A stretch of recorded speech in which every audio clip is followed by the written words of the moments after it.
أشهد أن محمد رسول الله۔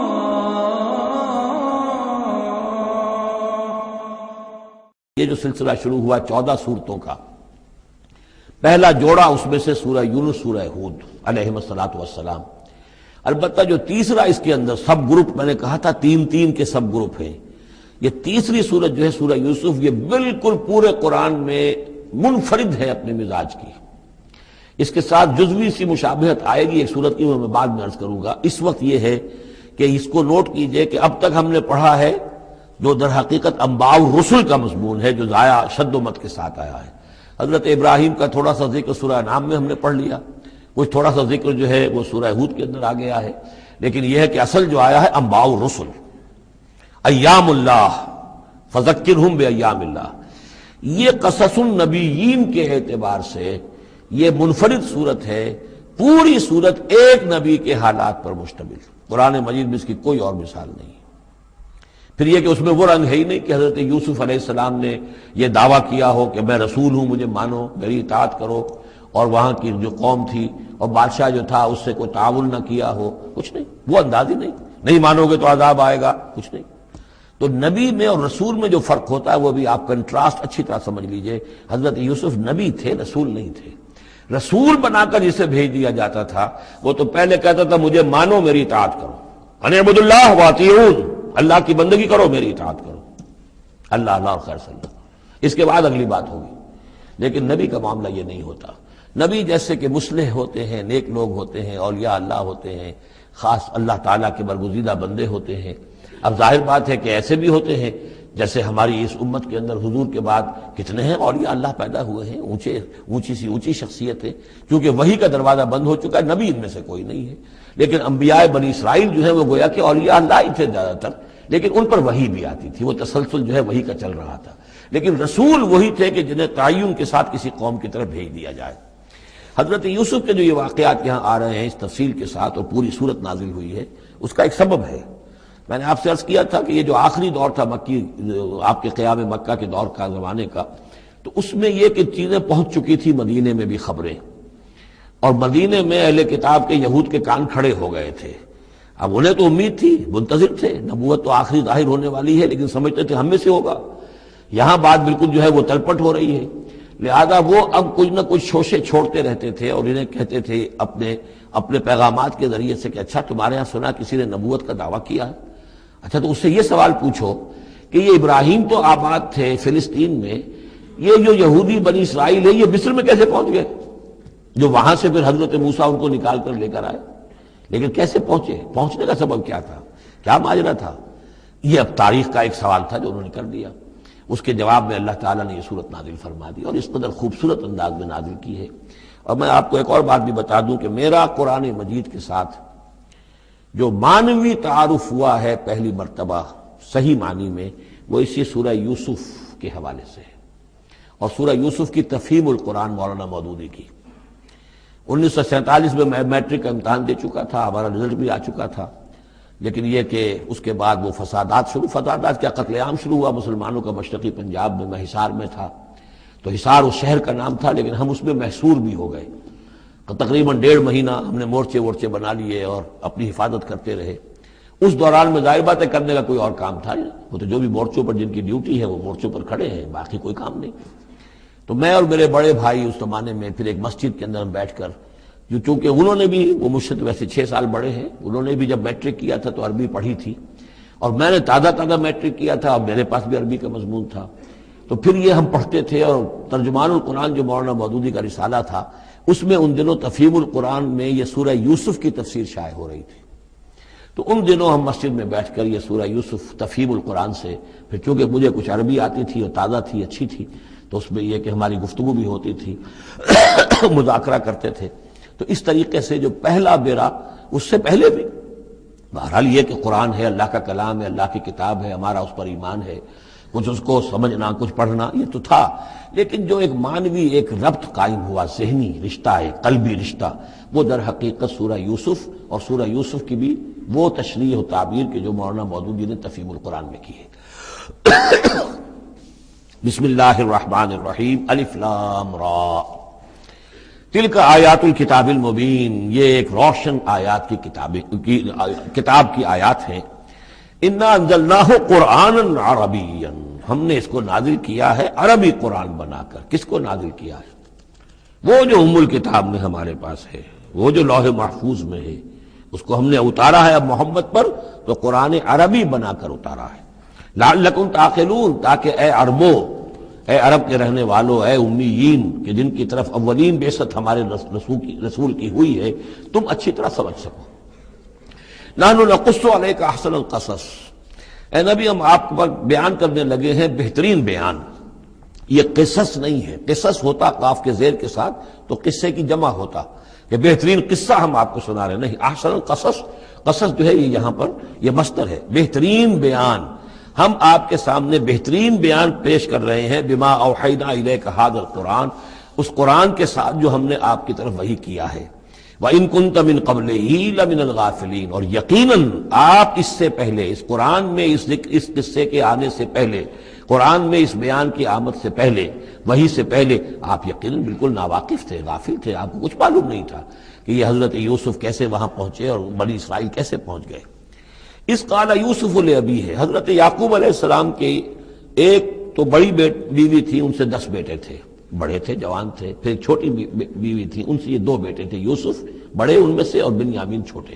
12 بیٹے تھے ان کے. یہ اس قال یوسف لابیہ، یاد کرو جب کہ کہا تھا یوسف نے اپنے والد سے، حضرت یعقوب سے، یا ابت، ابا جان، انی رأیت 11 کوكبا، میں نے دیکھا ہے 11 ستارے، والشمس والقمر، اور سورج اور چاند، رأیتهم لی ساجدین، کہ وہ مجھے سجدہ کر رہے ہیں، میرے سامنے جو ہے سجدے میں ہیں. قال یا بنی لا تقصص رؤیاک علی اخوتک، حضرت یعقوب علیہ السلام نے اس بات کو سمجھ لیا کہ یہ 11 بھائی اور یہ میں ماں باپ، ہمارا کوئی خاص معاملہ ہونے والا اس بیٹے کے ساتھ، اور اللہ تعالیٰ اس بیٹے کی کوئی خاص فضیلت ظاہر کرنے والا ہے. لہذا فرمایا کہ یہ اپنا بیان لا تقصص رؤیاک علی اخوتک، اپنے بھائیوں کے سامنے بیان نہ کر دینا. فیکیدوا لک کیدا، تو وہ تمہارے خلاف کو سازش کریں گے، اس لیے کہ ان میں پھر حسد کی آگ بھڑک اٹھے گی اور وہ سوچیں گے کہ اللہ تعالیٰ نے یہ فضیلت اگر کوئی رکھی تو ہماری بجائے وہ اس یوسف کے لیے رکھی ہے، تو اس سے کہ تمہیں کوئی غضب پہنچ جائے گا. ان شیطان للانسان عدو مبین، یقیناً شیطان تو انسان کا کھلا دشمن ہے ہی. وَكَذَلِكَ يَجْتَبِيكَ رَبُّكَ وَيُعَلِّمُكَ مِن تَأْوِيلِ الْأَحَادِيثِ، اور اسی طریقے سے تمہارا رب جو ہے تمہیں پسند کر لے گا، چن لے گا. یعنی نبوت کے لیے اب معلوم ہوتا ہے کہ میرے بیٹوں میں سے اللہ نے تمہیں چن لیا ہے، یہ معلوم ہوتا ہے. كَذَلِكَ يَجْتَبِيكَ رَبُّكَ، اسی طرح اللہ چن لے گا، برگزیدہ کرے گا تجھے. وَيُعَلِّمُكَ مِن تَأْوِيلِ الْأَحَادِيثِ، اور تمہیں سکھائے گا تعویل الاحادیث. اس کے 2 معنی ہیں، ایک تو یہ کہ خواب کی تعبیر کرنا، اور یہ کسی بھی بات کی تہ تک پہنچ جانا، کنہ تک پہنچ جانا. تو عام اگر لیں گے تو کسی بھی بات، معاملہ فہمی جسے ہم کہتے ہیں، جز رسی، کسی چیز کے جو ہے اجزاء تک انسان پہنچ جائے، نگاہ دور تک چلی جائے، وہ بھی. اور یہ کہ اس کو تعویل الاحادیث جو ہے یہ خاص طور پر خوابوں کے لیے بھی ہے. وَيُتِمُّ نِعْمَتَهُ عَلَيْكَ، اور اتمام فرمائے گا اپنی نعمت کا تجھ پر. وعلی آل یعقوب، اور تمام آل یعقوب پر. کما اتمھا علی ابویک، جیسے کہ اس نعمت کا اس نے اتمام فرمایا تیرے آباء و اجداد پر، من قبل پہلے، ابراہیم و اسحاق، ابراہیم اور اسحاق پر. یعنی اسحاق تمہارے دادا اور ابراہیم تمہارے پردادا. اپنا نام انہوں نے نہیں لیا، ظاہر بات ہے کہ وہ خود اپنا ذکر کیسے کرتے. ان ربک علیم حکیم، یقیناً تیرا رب جو ہے وہ علیم ہے اور حکیم ہے. لقد کان فی یوسف و اخوتہ آیات للسائلین، یقیناً حضرت یوسف اور ان کے بھائیوں کا جو واقعہ ہوا، جو ماجرا ہوا، اس میں تو نشانیاں ہیں پوچھنے والوں کے لیے. یعنی جنہوں نے یہ سوال پوچھوایا ہے اور جو پوچھ رہے ہیں ان سب کے لیے نشانیاں ہیں. اگر اسی قصے کو حقیقت بینی کے ساتھ جو ہے، حقیقت کی نگاہ کے ساتھ اسے دیکھیں اور طلب ہدایت کے لیے اس قصے پر غور کریں جو قرآن اب پیش کر رہا ہے، تو یہ کہ ان کے لیے تو بہت سی چیزیں جو ہے نکھر کر سامنے آ جائیں گی، حقائق واضح ہو جائیں گے. اذ قالوا لیوسف واخوہ احب الی ابینا منا ونحن عصبہ، جبکہ انہوں نے کہا کہ یہ یوسف اور اس کا بھائی بنیامین، احب الی ابینا منا، یہ ہمارے والد کو زیادہ محبوب ہیں ہم سے زیادہ محبت ان دونوں سے. ونحن عصبہ، جبکہ ہم ایک بڑی جماعت ہیں، طاقتور، بڑے تھے، جوان تھے، 10 تھے، اور ظاہر بات ہے قبائلی زندگی میں تو آپ کو معلوم ہے کہ بازو جو ہوتے ہیں، بیٹے جوان جو ہوں وہی تو اصل میں طاقت کی بنیاد ہوتے ہیں. جس کے جتنے بازو ہیں اتنا ہی وہ صاحب عزت ہے. تو ہم ہیں 10 جوان اور یہ 2 چھوٹے، محبت ان سے زیادہ ہو رہی ہے. انا ابانا لفی ضلال مبین، یقیناً ہمارے ابا جان کچھ بہک سے گئے، معلوم ہوتا ہے کچھ سٹھیا گئے. اقتلوا یوسف، قتل کر دو اس یوسف کو، اب اترہوہ ارضاً، یا اسے کہیں دور کسی ملک کے اندر پھینک دو، اسے دلا وطن کر دو. یخلو لکم وجہ ابیکم، تاکہ تمہارے والد کی جو توجہات ہیں، عنایات ہیں، تمہاری طرف ہو جائیں. اس کی طرف سے ہٹ کر جو ساری عنایات کا مرکز اور منبع بنا ہوا ہے یوسف، تو یہ جب یہاں نہیں رہے گا، یہ کانٹا نکل جائے گا، تو پھر یہ ہے کہ وہ عنایات جو ہیں حضرت یعقوب کی وہ ہمارے حصے میں آئیں گی. وَتَكُونُوا مِن بَعْدِهِ قَوْمًا صَالِحِينَ، یہ کڑوا گھونٹ تو کر گزرو پھر بعد میں نیک بن جانا. یعنی دل میں ملامت بھی ہے، ضمیر کہہ رہا کیا کرنے لگے ہو، کیا سوچ رہے ہو، ایک اپنے بھائی کو قتل کرنا چاہتے ہو. لیکن یہ کہ پھر یہ کہ انسان جو ہے اپنے آپ کو جب کوئی نفس سے، جیسے کہ ہم سورہ مائدہ میں پڑھا ہے فَطَوَّعَتْ لَهُ نَفْسُهُ قَتْلَ أَخِيهِ، قابیل کے نفس نے اسے آمادہ کر ہی لیا اپنے بھائی کے قتل کرنے پر. تو اب ان لوگوں کا بھی جو ہے ضمیر ملامت جب کر رہا تھا تو ان کا ٹھیک ہے بھائی یہ تو کر گزرے ہیں اب، لیکن اس کے بعد نیک ہو جائیں گے، توبہ کر لیں گے، پھر کفارہ بھی ادا کر دیں گے، پھر جس طرح بھی ہوگا تلافی بھی کر دیں گے اپنے اس جرم کی. قال قائل منهم لا تقتلوا یوسف، کہا ان میں سے ایک کہنے والے نے نہیں قتل نہ کرو یوسف کو. یہ یہودا تھے جو سب سے بڑے بیٹے تھے، اور یہی سے لفظ یہودی بنا ہے. سب سے بڑے بیٹے حضرت یعقوب کے یہودا، اور یہ شریف النفس تھے ان میں. انہوں نے کہا نہیں قتل مت کرو. وَأَلْقُوهُ فِي غَيَابَةِ الْجُبِّ، ہاں کسی جو باولیاں پچھلے زمانے میں ہوتی تھی، کنواں نہیں اصل میں کہنا چاہیے، باولیاں آپ کو پتہ نہیں، بہت سے لوگ جانتے نہیں ہوں گے، وہ ایک بہت گہرا سا جو ہے وہ کھودتے تھے تاکہ پانی تک پہنچ جائے، اور پھر جہاں پانی کی سطح ہوتی تھی اس کے آس پاس طاقچے بنے ہوتے تھے. تو ان طاقچوں میں سے غیابت الجب، ان میں سے کسی میں اس کو ڈال ڈاؤ، تاکہ پھر کوئی رسی نیچے پھینکے گا اور کوئی قافلہ آئے گا، اس کا کوئی پانی لینے والا آئے گا، یہ اس رسی کو پکڑ کر اوپر چلا جائے گا، وہ قافلہ اپنے ساتھ لے جائے گا جہاں جا رہا ہوگا، تو ہماری جان چھوٹے گی، تو ہم قتل کے مجرم نہیں ہوں گے. وَأَلْقُوهُ فِي غِيَابَةِ الْجُبِّ يَلْتَقِطْهُ بَعْضُ السَّيَّارَةِ، لے جائے گا اس کو، کوئی اٹھا لے جائے گا، کوئی قافلہ. ان کنتم فاعلین، اگر تم کرنے ہی والے ہو، یعنی اگر تم تل گئے ہو. اب ظاہر بات ہے کہ باقی 9 بھائی اگر تلے ہوئے تھے تو بڑے بھائی کی کچھ بس نہیں گئی. اس نے کہا اچھا کم سے کم یہ کرو، قتل تو نہ کرو، اس کو کسی کنویں کی کسی باولی کے طاقچے کے اندر رکھاؤ. قالوا یا ابانا ما لک لا تمنا علی یوسف وانا لہ لناصحون، اب انہوں نے کہا کہ ابا جان کیا وجہ ہے کہ آپ ہم پر بھروسہ نہیں کرتے یوسف کے معاملے میں، کبھی ہم پر اعتماد نہیں کرتے، ہمارے پاس اکیلا نہیں چھوڑتے، اسے کیا مسئلہ ہے؟ وَإِنَّا لَهُ لَنَاصِحُونَ، ہم تو اس کے بڑے خیر خواہ ہیں. أَرْسِلْهُ مَعَنَا غَدًا، کل ذرا ہمارے ساتھ بھیجیے، ہم جا رہے ہیں شکار کے لیے جا رہے ہیں، تو غدن بھیج دیجیے. یرتع یلعب، وہ بھی چرے چگے گا، کھائے پیے گا، درختوں کے اوپر چڑھے گا، کھیلے گا، کودے گا، اور کوئی پھل ول کھائے گا. یرتع جیسے چڑھنا چگنا، ویلعب اور کھیلے گا. وَإِنَّا لَهُ لَحَافِظُونَ، ہم اس کی حفاظت کرنے والے ہیں. قَالَ إِنِّي لَيَحْزُنُنِي، حضرت یعقوب نے فرمایا مجھے اس کا بڑا اندیشہ ہے، تشویش ہے، ان تذهبوا به، کہ تم اسے لے جاؤ. وَأَخَافُ أَن يَأْكُلَهُ الذِّئْبُ، اور مجھے اندیشہ یہ ہے کہ کہیں اس سے بھیڑیا نہ کھا جائے. وَأَنتُمْ عَنْهُ غَافِلُونَ، اور تم اس سے غافل ہو، کہیں تم تو اپنے دندوں میں لگ جاؤ، منہمک ہو جاؤ، وہ کہیں اکیلا رہ جائے، کوئی بھیڑیا آ کر اسے کھا جائے. قَالُوا لَئِن أَكَلَهُ الذِّئْبُ وَنَحْنُ عُصْبَةٌ إِنَّا إِذًا لَخَاسِرُونَ. ابا جان کیا بات کر رہے ہیں، اگر انہیں اسے بھیڑیا کھا جائے جبکہ ہم ایک جوان گروہ ہیں، ہم 10 آدمی ہیں، ہماری پوری ٹیم ہے، جماعت ہے، تو پھر تو ہم تو بڑے نکمے لوگ ہوئے، بڑے خسارے والے لوگ ہوئے. فلما ذهبوا به واجمعوا، اور جب پھر وہ اس کو لے گئے اور پھر اب وہ متفق ہو گئے. اجمعوا کے بعد علا کا صلہ جو ہے یہاں پر محذوف ہے. علا ان يجعلوه في غيابة الجب، انہوں نے اپنی یہ بات اب پوری جمع کر لی، اپنا پوری رائے ایک کر کے، ایک آ کر کے، اور وہ یہ کہ اب اسے غیابت الجب کے اندر رکھنے چلے. وَأَوْحَيْنَا إِلَيْهِ، ہم نے اس وقت وحی کی یوسف کو. لَتُنَبِّئَنَّهُمْ، اب اس کو ہم الہام کہیں گے، ابھی ظاہر بات ہے کہ وہ نبوت کی عمر نہیں ہے. وَأَوْحَيْنَا إِلَيْهِ لَتُنَبِّئَنَّهُمْ بِأَمْرِهِمْ هَٰذَا، تم یہ بات ان کو جتلاؤ گے، ایک دن آئے گا کہ تم جتلا دو گے اپنے بھائیوں کے تم نے میرے ساتھ کیا تھا. اب اس میں جو بلاغت ہے اس کی کیا معنی ہے؟ تم ہلاک نہیں ہوگے، تمہارا بال بیکا نہیں ہوگا، تمہاری ہم حفاظت کریں گے، ایک وقت آئے گا کہ یہ تمہارے پاس آئیں گے اور پھر تم انہیں جتلاؤ گے۔ تو گویا کہ پوری داستان جو ہے ایک ان کی حوصلہ افزائی کے لیے وہ سارا ایک لفظ کے اندر ہے لَتُنَبِّئَنَّهُم بِأَمْرِهِمْ هَٰذَا وَهُمْ لَا يَشْعُرُونَ، اور اس وقت انہیں اندازہ بھی نہیں ہوگا کہ کون ان سے بات کر رہا ہے۔ وَجَاءُوا أَبَاهُمْ عِشَاءً يَبْكُونَ، شام کو وہ آ گئے روتے ہوئے اپنے ابا جان کے پاس، حضرت یعقوب کے پاس۔ قَالُوا يَا أَبَانَا إِنَّا ذَهَبْنَا نَسْتَبِقُ، انہوں نے کہا ابا جان ہم گئے تھے ذرا دوڑ لگا رہے تھے، مقابلہ کر رہے تھے دوڑنے کا۔ وَتَرَكْنَا يُوسُفَ عِندَ مَتَاعِنَا، اور ہمارا جو سامان و امان تھا، کوئی کپڑے وپڑے ہم نے رکھے تھے اضافی اتار کر دوڑنا جو تھا، تو وہاں ہم نے یوسف کو چھوڑ دیا تھا۔ فَأَكَلَهُ الذِّئْبُ، تو اسے کھا لیا ایک بھیڑیے نے۔ وَمَا أَنْتَ بِمُؤْمِنٍ لَنَا، اور آپ ہماری بات مانیں گے تو نہیں۔ وَلَوْ كُنَّا صَادِقِينَ، خواہ ہم کتنے ہی سچے ہوں، آپ نے ماننی تو نہیں ہے بات، لیکن ہم کیا کریں، ہوا یہ ہے۔ وَجَاءُوا عَلَىٰ قَمِيصِهِ بِدَمٍ كَذِيبٍ، اور کوئی جھوٹ موٹ کا خون اس کی قمیص کے اوپر لگا کے لے آئے۔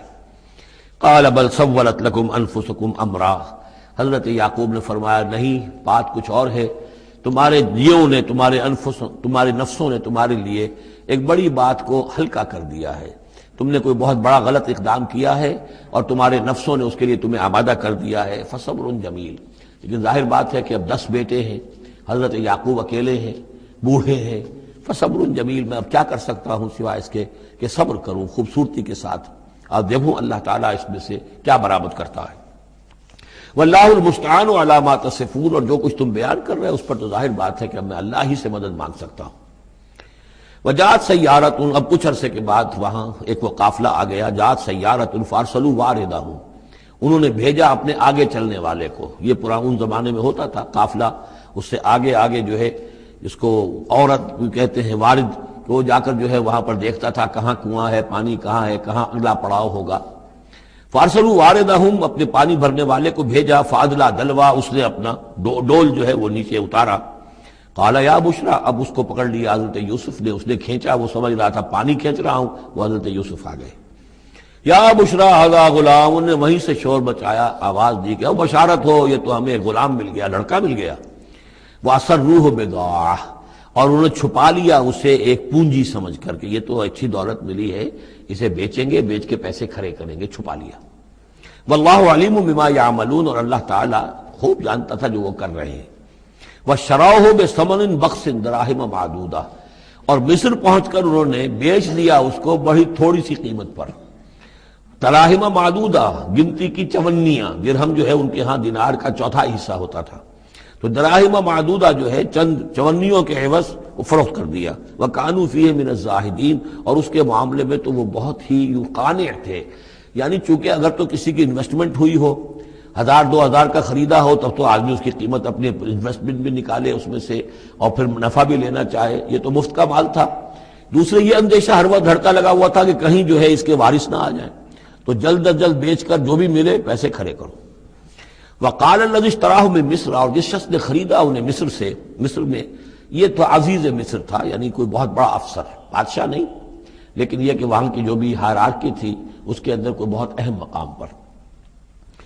وقال الذي اشتراه من مصر، اور جس شخص نے خریدا انہیں مصر میں، لامرأته، اپنی بیوی سے کہا اکرمی مثواہ، اس کو ذرا اچھے طریقے پر رکھو، عسیٰ ان ینفعنا، ہو سکتا ہے یہ ہمارے لیے نفع بخش ہو، یہ بھی ہو سکتا ہے کہ ہم اسے پھر بیچ دیں تو ہمیں دولت زیادہ مل جائے، اور نتخذہ ولدا، معلوم ہوتا ہے شاید اولاد نہیں تھی، ہم اسے اپنا بیٹا ہی بنا لیں گے۔ وَكَذَلِكَ مَكَّنَّا لِيُوسُفَ فِي الْأَرْضِ، اس طرح ہم نے زمین میں یوسف کے لیے تمکن، ٹھہراؤ کی جگہ پیدا کر دی۔ اب یہ کہ پہنچ گئے ہیں جو اس وقت کی جو متمدن ترین مملکت ہے، مصر کی مملکت ہے، اس کا ایک نظام ہے، اس میں بادشاہت ہے، اس کا پورا جو ہے اس کا آبپاشی کا نظام ہے، اس میں تمدن کے ایک گہوارے میں پہنچا دیا، اور وہاں پر بھی کسی جھونپڑے میں نہیں، کسی بہت بڑے افسر، بہت بڑے صاحب حیثیت انسان کے گھر میں پہنچا دیا۔ وَكَذَلِكَ مَكَّنَّا لِيُوسُفَ فِي الْأَرْضِ وَلِنُعَلِّمَهُ مِن تَأْوِيلِ الْأَحَادِيثِ، اور تاکہ ہم اسے سکھائیں باتوں کی تہ تک پہنچنا، یعنی ظاہر بات ہے کہ اگر وہ کوئی بہت بڑا عہدے دار تھا، بہت بڑا افسر تھا، تو وہاں پر لوگ آتے رہتے ہوں گے، گفتگویں ہوتی ہوں گی، امور مملکت پر بحثیں ہوتی ہوں گی۔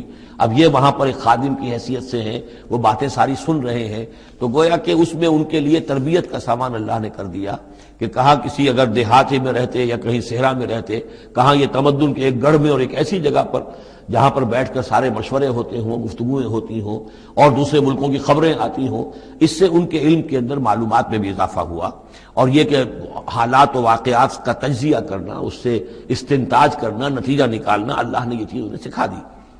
واللہ غالب علی امرہ، اللہ تعالیٰ تو اپنے معاملے پر، اپنے حکم پر، اپنے فیصلے پر غالب ہے، ولکن اکثر الناس لا یعلمون، لیکن اکثر لوگ جانتے نہیں۔ ولما بلغ اشدہ آتیناہ حکما وعلما، جب وہ اپنی پوری پختگی کو پہنچ گئے تو ہم نے انہیں حکم اور علم دونوں دیے، اس سے مراد نبوت ہے، حکمت بھی دی، علم بھی دیا۔ وَكَذَلِكَ نَجْزِي الْمُحْسِنِينَ، اسی طریقے سے ہم محسنین کو بدلہ دیتے ہیں، اچھا بدلہ دیتے ہیں۔ وَرَاوَدَتْهُ الَّتِي هُوَ فِي بَيْتِهَا، اور پھسلانے کی کوشش کی اس عورت نے جس کے گھر میں وہ تھے، وہی عزیز مصر کی بیوی، وہ ان پر فریفتہ ہو گئی۔ فی بیتہا عن نفسہ، ان کے جی سے پھسلانے کی کوشش کی، انہیں گناہ پر آمادہ کرنا چاہا، یہاں تک کہ وغلقت الابواب، ایک موقع پر اس نے دروازے بند کر دیے، وقالت حیت لک، اور بولی کہ جلدی کرو۔ قال معاذ اللہ، حضرت یوسف نے فرمایا اللہ کی پناہ طلب کرتا ہوں، انہ ربی احسن مثوایا، یہاں ربی دونوں طرف جا سکتا ہے، ایک تو اللہ کی طرف بھی، دوسرے یہ کہ میرا آقا، یہ لفظ جو ہے آقا کے لیے، بادشاہ کے لیے بھی اس صورت میں بار بار آیا ہے کہ میں خیانت کروں اپنے آقا کی، اس نے میرے ساتھ بہترین سلوک کیا ہے، اچھی طرح رکھا ہے، میں یہ بھی نہیں کر سکتا، اور یہ بھی ہو سکتا ہے اللہ نے سارا بندوبست کیا ہے، اللہ ہی نے تو سارا مکننا لیوسف، تو دونوں طرف یہ لفظ جا سکتا ہے۔ معاذ اللہ انہ ربی احسن مثوایا انہ لا یفلح الظالمون، گناہ گار اور ظالم لوگ جو ہیں فلاح نہیں پایا کرتے۔ وَلَقَدْ ہمت بِهِ وَهَمَّ بِهَا، اور وہ تو ان کی طرف لپکی، یا یوں سمجھیے کہ اس نے تو ارادہ کیا اس کا، وَهَمَّ بِهَا لَوْلَا أَن رَأَىٰ بُرْهَانَ رَبِّهِ، اور وہ بھی کرتا اگر نہ دیکھ لیتا اپنے رب کی ایک دلیل، یعنی یہ کہ یوسف جوان بھی تھے، یوسف جو ہے پھر بہرحال انسان تھے، طبع بشری کی بنیاد پر ان کے اندر بھی وہ ایک داعیہ پیدا ہو سکتا تھا، لیکن اللہ تعالیٰ کا خاص انتظام یہ ہوا کہ کوئی خاص اس وقت اللہ نے انہیں اپنی ایسی نشانی دکھائی، برہان دکھائی۔ روایات میں یہ آتا ہے کہ دیوار پر حضرت یعقوب علیہ السلام کی شکل ظاہر ہوئی اور وہ انگلی سے اشارہ کر رہے تھے کہ باز رہنا، تو یہ تورات کے اندر ہے۔ تو بہرحال قرآن مجید بھی کوئی اس کی یعنی نفی نہیں ہے اس میں، بلکہ ہو سکتا ہے الرا برہان ربہ، تو یہ اللہ کی طرف سے یہ بات دکھا دی گئی ہو، یہ کوئی انہونی بات نہیں۔ اور یہ ایک بات کو وَلَقَدْ ہَمَّتْ بِهِ وَهَمَّ بِهَا، تو یہاں پہ لولا الرا برہان، وہ بھی بڑھتے ہیں، یعنی یہ کہ یہ چیزیں جو ہیں بہرحال جہاں تک فطرت انسانی کا تقاضا ہے اس میں ثابت قدم رہنا آسان کام نہیں ہے۔ كَذَلِكَ لِنَصْرِفَ عَنْهُ السُّوءَ، اور یہ اس لیے کہ ہم پھیر دیں اس سے بدی کا رخ، والفحشاء، اور بے حیائی کا، ہم نے خاص اہتمام کیا حضرت یوسف علیہ السلام کی عفت و عصمت کی حفاظت کی۔ انہ من عبادنا المخلصین، یقیناً وہ ہمارے بڑے مخلص بندوں میں سے تھے۔ یہ مخلص اور مخلص کا فرق نوٹ کر لیجئے، مخلص اس میں فاعل ہے، خلوص کرنے والا، اور مخلص وہ جس کو خالص کر لیا گیا ہو۔ اللہ کے مخلص بندے وہ ہیں جن کو اللہ نے اپنے لیے خالص کر لیا، تو یہ اللہ کے خاص بندے، چہیتے بندے مخلص ہیں جنہیں اللہ نے اپنے لیے خالص کر لیا ہے۔ واستبق الباب، وہ دونوں دوڑے دروازے کی طرف، یعنی حضرت یوسف علیہ السلام نے اس کی نیت بری دیکھی اور دیکھا کہ وہ تلی ہوئی ہے، اس کے اوپر شیطان کا بھوت سوار ہے، تو وہ دروازے کی طرف لپکے کہ میں بھاگ جاؤں، پیچھے وہ دوڑی۔ قالت وقدت قمیصہ من دبر، اور دوڑ میں اس میں یہ ہوا کہ اس نے جو پیچھے سے پکڑنے کی کوشش کی حضرت یوسف کو، تو ان کا کرتا جو ہے اس کے ہاتھ میں آ گیا اور وہ پھٹ گیا۔ حضرت یوسف دوڑ رہے ہیں، پیچھے سے وہ کرتے کا دامن جو ہے پھٹ گیا۔ وَأَلْفَيَا سَيِّدَهَا لَدَى الْبَابِ، اور اچانک ہو سکتا ہے غیر متوقع طور پر، وقت ایسا نہ ہو عام طور پر آنے کا، اس کا جو شوہر تھا، اس کو دونوں نے دیکھا کہ وہ دونوں دروازے کے اوپر وہ موجود ہے۔ پایا ان دونوں نے اس کے شوہر کو، اس کے سردار کو، اس کے آقا کو، اس کے شوہر کو لدى الباب، دروازے کے پاس۔ قالت ما جزاء من اراد باهلك سوءا، اب دیکھیے یہ ہے وہ کہ جو عورت کے جو تلتر جس کو کہتے ہیں مشہور، فوراً جو اس نے پیترا بدلا ہے، اس نے کہا اپنے شوہر سے مخاطب ہو کر، بڑا سوچو کیا سزا ہونی چاہیے اس شخص کی جو تمہاری بیوی کے ساتھ بدکاری کا ارادہ کرے، یعنی یہ کہ یہ جو یوسف ہے یہ مجھ پر گویا کہ مجرمانہ حملہ کرنا چاہتا تھا اور میں نے اپنے آپ کو بچایا ہے۔ قالت ما جزاء من اراد باهلك سوءا الا ان يسجن، اس کے سوا کیا سزا ہو سکتی ہے کہ اسے جیل میں ڈال دیا جائے اور عذاب العلیم، یا اسے کوئی اور دردناک عذاب دیا جائے۔ اب ظاہر ہے اپنے دفاع کے لیے حضرت یوسف کو کچھ نہ کوئی بیان تو دینا تھا۔ قال هي راودتني عن نفسي، انہوں نے صاف بیان کر دیا کہ خود اس نے مجھے گناہ پر آمادہ کرنا چاہا تھا اور پھسلانا چاہا تھا مجھے میرے جی سے۔ وشهد شاهد من اهلها، اب یہ کہ وہاں کوئی اور تھا، کوئی شخص کہ جو تھا اس عورت، وہ زلیخا اس کا نام آتا ہے تورات میں، قرآن میں کہیں نہیں ہے۔ امرات العزیز تو آتا ہے، اس عزیز کی بیوی، بڑے افسر کی بیوی، لیکن یہ کہ اس کا کوئی رشتہ دار بھی وہاں آن موقع پر موجود تھا، تو اس نے قرائن کی جو گواہی ہوتی ہے، سرکمسٹانشل ایویڈنس، اس کی بات کی۔ انہوں نے کہا کہ اگر تو اس کا کرتا پھٹا ہوا ہو، شاہد شاہد من اہلہا، اس عورت کے عزیزوں رشتہ داروں میں سے گواہی دینے والے نے ایک نے گواہی دی، اگر اس کا کرتا پھٹا ہوتا سامنے سے فصدقت، تو وہ سچی ہوتی، وہو من الکاذبین، اور یہ جھوٹا ہوتا۔ یعنی اگر کوئی مرد حملہ کر رہا ہے اور عورت اپنا تحفظ کر رہی ہے اور اس میں جو ہے کہیں کرتا پھٹتا ہے مرد کا، تو وہ سامنے کا حصہ پھٹے گا۔ وَإِنْ كَانَ قَمِيصُهُ قُدَّ مِنْ دُبُرٍ، اور اگر اس کی قمیص ہے پھٹی ہوئی پیچھے سے، فَكَذَبَتْ، تو وہ جھوٹی ہے، وَهُوَ مِنَ الصَّادِقِينَ، اور وہ سچا ہے۔ اب یہ بھی آپ دیجئے، کریڈٹ دیجئے بہرحال کہ اس کی عورت کے رشتہ داروں میں سے کسی نے اتنی عادلانہ بات کی ہے، اتنی حکیمانہ بات بھی کی ہے، عادلانہ بھی کی ہے اور حق کی بات کی ہے، تو معلوم ہوتا ہے کہ اس معاشرے کے اندر بھی جہاں بہت سی خرابیاں بھی تھیں، آگے آ جائیں گی وہ خرابیوں کا بھی ذکر ہے، لیکن یہ کہ بہرحال کچھ نہ کچھ اچھائیاں بھی تھیں۔ فلما رأى قميصه قد من دبر، جب اس نے دیکھا کہ قمیص تو پھٹی ہوئی ہے پیچھے سے، قال انه من کیدکن، تو اس نے کہا اس عزیز مصر نے اپنی بیوی سے کہ یہ تمہاری ہی چالوں میں سے ہے، فریب میں سے ہے۔ ان کیدکن عظیم، تم عورتوں کی چالیں جو ہیں اور تمہارے عورتوں کے جو فریب ہیں وہ بہت بڑے ہیں۔ یوسف اعرض عن ھذا، اب اس نے کہا یوسف ٹھیک ہے، اس سے درگزر کرو، عن ھذا، اعرض عن ھذا واستغفری لذنبک، اور دیکھو تم اپنی بیوی سے مخاطب ہو کہا تم اپنے گناہ کا استغفار کرو، توبہ کرو، انک کنت من الخاطئین، یقیناً تو ہی تھی خطا کار۔ وقالت نسوۃ فی المدینہ، اور کہا عورتوں نے شہر کے اندر، امرأۃ العزیز ہے، یہ ہے وہ عزیز کی بیوی، تراود فتاح عن نفسہ، وہ اپنے غلام کو پھسلا رہی ہے اور اس کو چاہتی ہے اسے گناہ پر آمادہ کرنا، قد شغفہا حبا، وہ اس کی محبت میں گرفتار ہو گئی ہے۔ انا لنراہا فی ضلال مبین، ہم دیکھتے ہیں وہ تو بڑی بھٹک گئی ہے اپنے غلام کے ساتھ یہ معاملہ، اور یہ تو بہت ہی گھٹیا بات ہے۔ فلما سمعت بمکرہن، جب اس نے امرأۃ العزیز نے سنی یہ باتیں، میرے خلاف اب یہ چرچے ہو رہے ہیں، تو اس نے چاہا کہ ان سب کا جو چونکہ اوپر کی سوسائٹی تھے وہ سارے کے سارے جو ہیں سوراخ تو سبھی کے ہاں تھے، گندگیاں ہر ایک کے ہاں تھی، لیکن یہ موقع مل گیا عورتوں کو کہنے کا، اسے معلوم تھا خود ان کے اپنے کردار کیسے کچھ ہیں، لیکن اس نے چاہا کہ اس کا بھانڈا جو ہے چوراہے کے اندر ان کے کردار کا بھی پھوڑ دیا جائے۔ ارسلت الیہن، تو ان سب کو بلوایا ایک دعوت میں، وآتت لہن متکئا، اور اہتمام کیا ایک مجلس کا، ایک ڈنر کا، اور اس میں یہ کہ سب جو متکئا جو سہارا لے کر بیٹھے ہوئے ہیں، وآتت کل واحدۃ منہن، اور ہر عورت کو اس نے ایک چھری اس کے سامنے رکھی، سکینن، ایک چھری، جب کوئی پھل وغیرہ ہوں گے اس کے ساتھ چھری بھی سب کو دی گئی ہے۔ وقالت اخرج علیہن، اور کہا کہ اے یوسف ذرا نکلو ان کے سامنے، برآمد ہو، ان کے سامنے آ جاؤ۔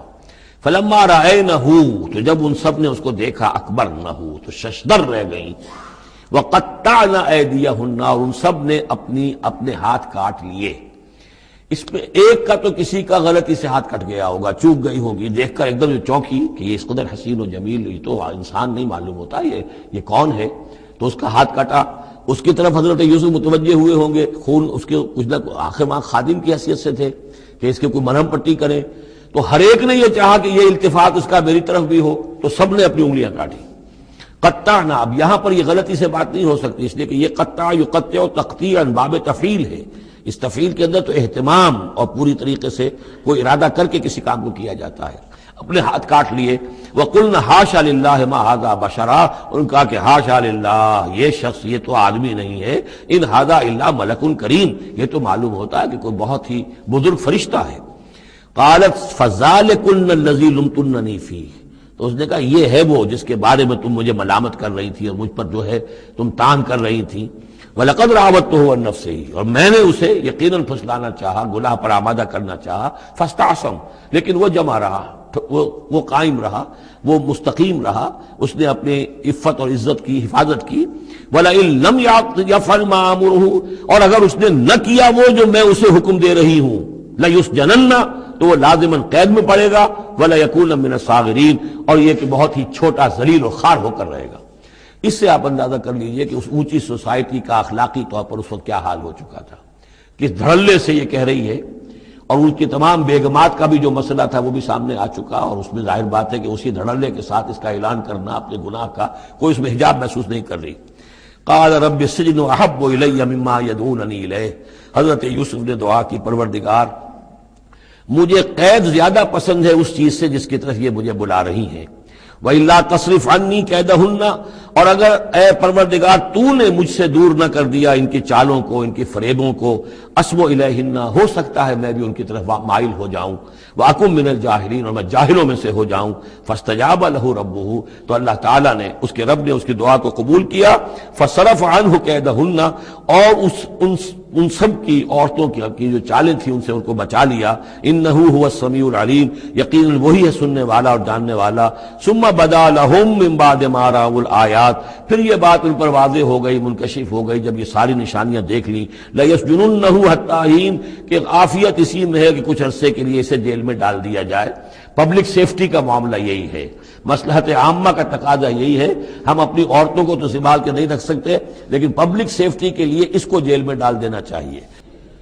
وَدَخَلَ مَعَهُ السِّجْنَ فَتَيَانِ قَالَ أَحَدُهُمَا إِنِّي أَرَانِي أَعْصِرُ خَمْرًا وَقَالَ الْآخَرُ إِنِّي أَرَانِي أَحْمِلُ فَوْقَ رَأْسِي خُبْزًا تَأْكُلُ مِنْهُ الطَّيْرُ مِنْهُ نَبِّئْنَا بِتَأْوِيلِهِ إِنَّا نَرَاكَ مِنَ الْمُحْسِنِينَ صدق اللہ العظیم.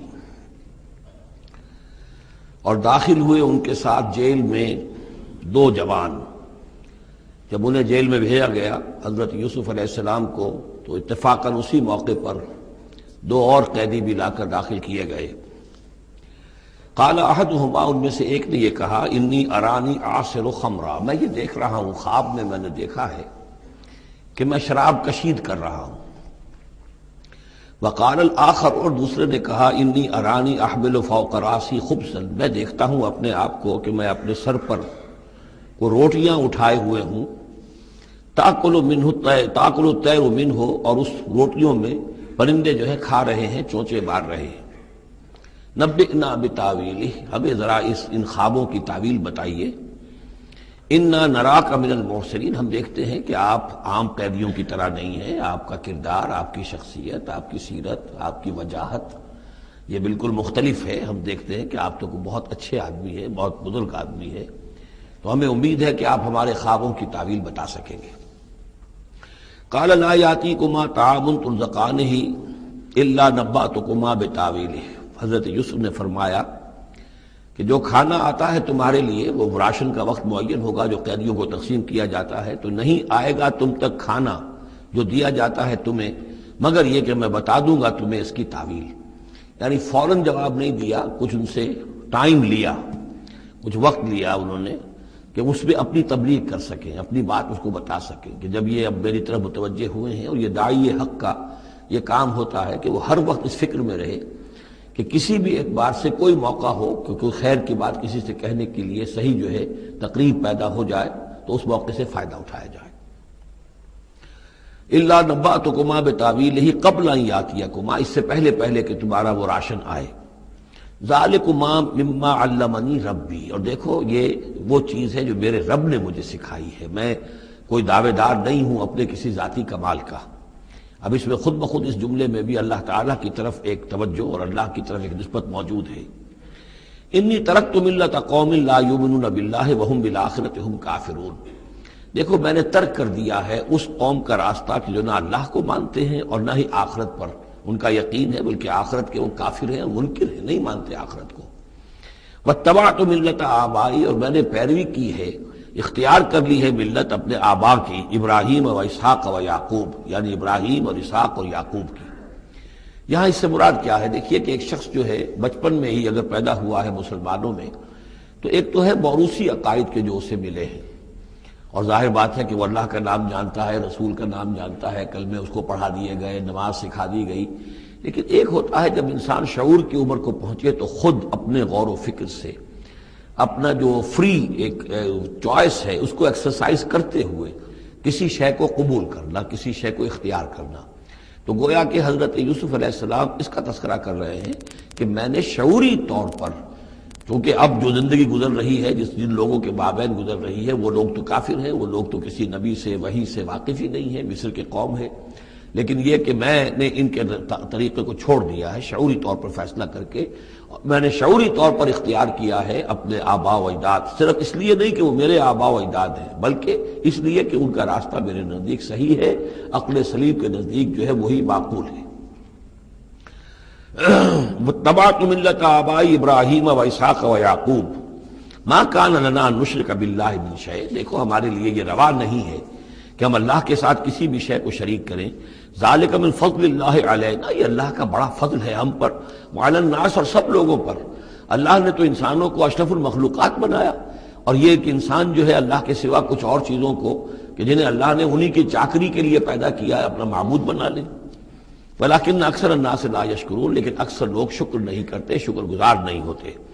یا صاحب السجن، اے میرے جیل کے دونوں ساتھیوں، ارباب متفرقون خیر ام اللہ الواحد القہار. خود غور کرو، کیا یہ بہت سے جو ارباب ہم نے بنا رکھے ہیں یا تم نے بنا رکھے ہیں، بہت سے دیوی دیوتا متفرق جدا جدا ہیں، یہ بہتر ہے یا ایک الواحد اب اللہ الواحد القہار، یا اللہ جو اکیلا ہے اور پوری طریقے سے چھایا ہوا ہے. ما تعبدون من دونہ الا اسماء سمیتموها انتم وآباؤکم، نہیں پوچھتے تم اس کے سوا دیویوں اور دیوتاؤں کو مگر یہ کوئی شے نہیں ہے، یہ کچھ نام ہے جو تم نے رکھ لیے ہیں، تم نے بھی اور تمہارے آباء و اجداد نے بھی. ما انزل اللہ بہا من سلطان، اللہ تعالیٰ نے ان کے لیے کوئی سند نہیں اتاری. ان الحکم الا للہ، اختیار مطلق صرف اللہ کا ہے، حکم دینے کا اختیار، فیصلے کا اختیار، قانون دینے کا اختیار صرف اللہ کا ہے. امر اللہ تعبدوا الا ایاہ، اور اس نے یہ حکم دیا ہے کہ اس کے سوا کسی اور کو مت پوجو، مت بندگی کرو. ذالک الدین القیم، یہی ہے دین سیدھا اور قائم اور دائم، ہمیشہ کا دین. ولیکن اکثر الناس لا یعلمون، لیکن اکثر لوگ علم نہیں رکھتے. یا صاحب السجن، اے میرے زنداں کے دو ساتھیوں، اما احدکما فیسقی ربہ خمرا، تم میں سے ایک جو ہے وہ تو اپنے آقا کو، یہاں رب کا لفظ آیا ہے بادشاہ کے لیے، اپنے آقا کو، بادشاہ کو شراب پلائے گا. یہ پہلے بھی ایک شخص تھا، ساقی تھا یہ بادشاہ کا، لیکن یہ کہ کوئی اس کے اوپر الزام لگا، اس الزام میں اس کو جیل بھیج دیا گیا، لیکن اس کے بعد یہ بری ہو گیا، ری انسٹیٹ ہو گیا اپنی پوزیشن پر، اور اس کی خبر دے دی حضرت یوسف علیہ السلام نے اس کے خواب کے حوالے سے کہ آصر و خمرہ، میں دیکھ رہا ہوں کہ میں شراب کشید کر رہا ہوں. تو آپ نے اس کی تعویل یہ کی کہ تمہارے خواب کا مطلب یہ ہے کہ تم رہائی پا جاؤ گے، اور پھر تم اپنے بادشاہ کے پاس جا کر، آقا کے پاس وہی خدمت جو ہے ساقی گری کی تم کرو گے. محمد آخر، اور جو دوسرا ہے فیسلب، اسے سولی دے دی جائے گی. فتاکل تطیر من راسہ، تو ظاہر بات ہے سولی جن کو چڑھا دیا جاتا تھا تو پرندے جو ہیں پھر ان کی جو وہ کھوپڑیاں ہیں اس میں آ کے چونچے مار کے، اور پھر جو دماغ کا گودا ہے اس کو وہ کھاتے تھے. تو فرمایا کہ وہ پھر تاکل الطیر من راسہ، جب وہ سولی پر چڑھا ہوا ہوگا تو پرندے آئیں گے اور اس کی کھوپڑی میں چونچے مار کے اس کے سر میں سے کھائیں گے، بھیجا کھائیں گے. قضی الامر الذی فیہ تستفتیان، فیصلہ کر دیا گیا اس معاملے کا جس کے بارے میں تم دونوں نے فتویٰ مانگا تھا، رائے پوچھی تھی. وقال للذی ظن انہ ناج، اور حضرت یوسف نے کہا اس شخص سے جس کے بارے میں ان کا گمان تھا کہ یہ نجات پا جائے گا، رہائی پائے گا، چلا جائے گا، منہما، ان دونوں میں سے، اذکر افنی عند ربک، کبھی میرا ذکر کرنا اپنے رب کے پاس، اپنے آقا، اپنے مالک، اپنے بادشاہ کے پاس میرا بھی ذکر کرنا کہ ایک شخص ہے، بے گناہ ہے، اور اس طریقے سے جیل میں اس کو ڈال دیا گیا ہے. فانساہ شیطان ذکر ربہ، تو شیطان نے بھلائے رکھا اس شخص کو اپنے بادشاہ کے پاس حضرت یوسف کے ذکر کرنے کو. فلبث فی السجن بضع سنین، تو حضرت یوسف رہے اس جیل کے اندر کوئی کئی برس تک. بضع کا لفظ عربی زبان میں 9 تک پر آتا ہے، 10 سے کم تر، تو 2 3 4 5 6 7 8 9 تک. وقال الملک کو، اب اس کے بعد ایک نیا چیپٹر آ رہا ہے اس داستان کا. بادشاہ نے کہا، قال الملک کو اپنے دربار میں، اب یہاں یہ نوٹ کر لیجئے کہ اس وقت کا جو مصر کا یہ بادشاہ ہے یہ فرائنہ میں سے نہیں ہے. اس وقت مصر میں حکومت تھی جن کو تاریخ میں کہتے ہیں ہکسوس کنگز، چرواہے بادشاہ. ہوا یہ تھا کہ یہی جو عرب کا ڈیزرٹ تھا جس نقشے میں آپ نے دیکھا ہے، ہمیشہ تاریخ میں ایسا ہوتا رہا ہے کہ ڈیزرٹ میں کچھ قوت جو ہے ہیومن پوٹینشیل ڈیولپڈ ہوتا ہے، پھر وہ آ کر جو متمدن علاقے ہوتے ہیں ان پر حملہ کرتا ہے، اور پھر یا تو لوٹ مار کر کے واپس آ جاتے ہیں یا وہاں پر اپنی حکومتیں بھی قائم کر لیتے ہیں. تو اسی جزیرہ نماء عرب سے کوئی قوم نکلی، کوئی قبیلہ نکلا، زوردار تھا، اس نے حملہ کیا مصر پر، اور مصر کے جو مقامی لوگ تھے وہاں کی قبطی قوم کی، اسے اپنا غلام بنا لیا اور خود اپنی حکومت قائم کر لی. تو چرواہے بادشاہ کہلاتے ہیں کہ یہ صحرا سے آئے تھے، چرواہے تھے، اور یہ آ کر یہاں بادشاہ بن گئے. گویا کہ یہ لوکل نہیں تھے، بادشاہ تھے، فرائنہ میں سے نہیں تھے، فرائنہ کے خاندان میں سے نہیں تھے، بلکہ خود عرب تھے. وہ بادشاہ جو ہے معلوم ہوتا ہے کہ تھا بھی نیک سرشت، بہت ہی بھلا انسان تھا، اگرچہ یہ کہ بہرحال جہاں تک تعلق ہے توحید کا یا رسالت کا یا نبوت کا یا آخرت کا یا شریعت کا یا کتاب کا، اس سے نابلد، لیکن ہوتے ہیں مختلف لوگ، مختلف مزاج، تو بھلا آدمی تھا.